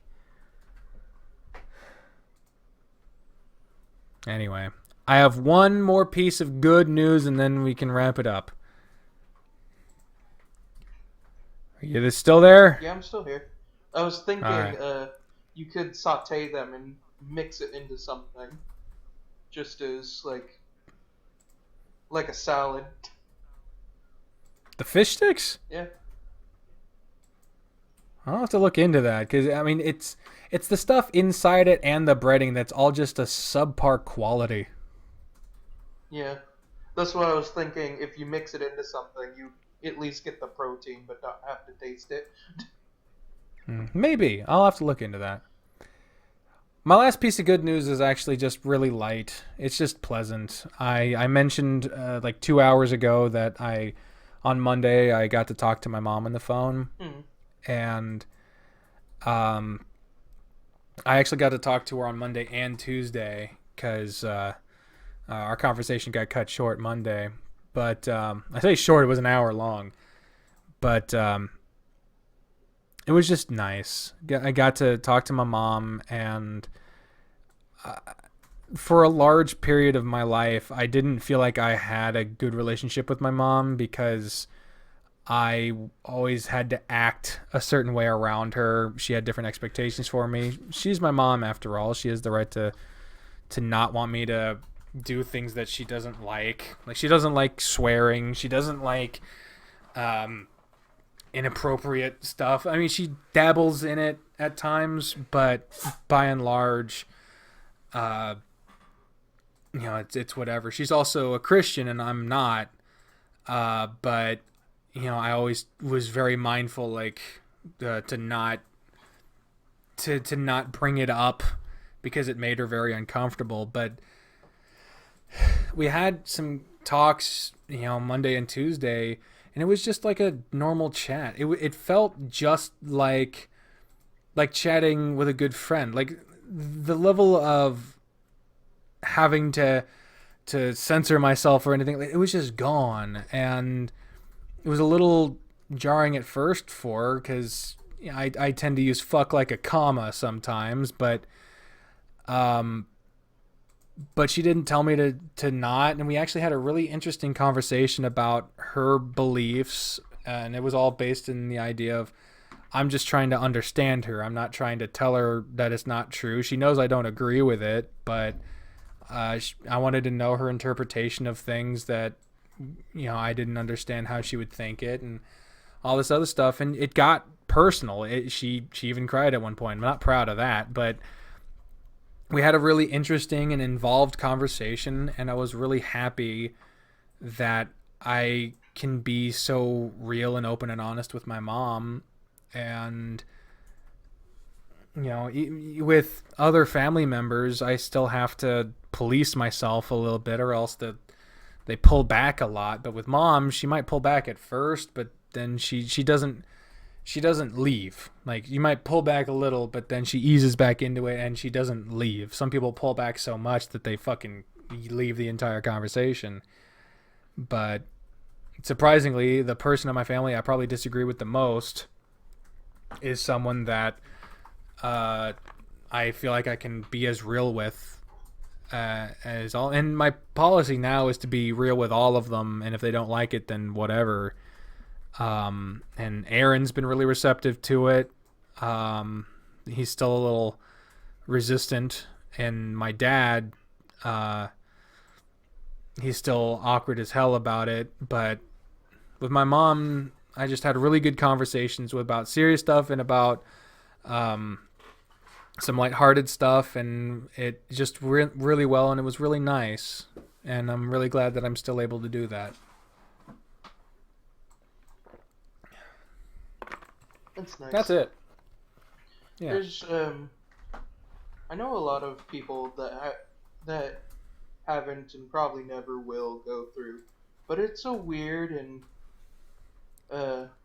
really cathartic moment when your parents start to become just other adults and vice versa.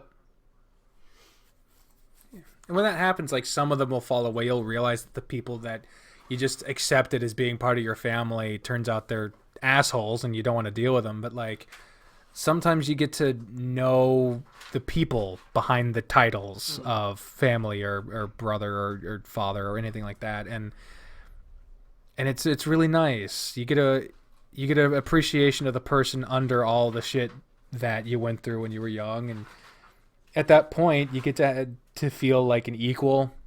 Maybe not a whole 100% equal or anything, but like you get to feel like you get to be real with them.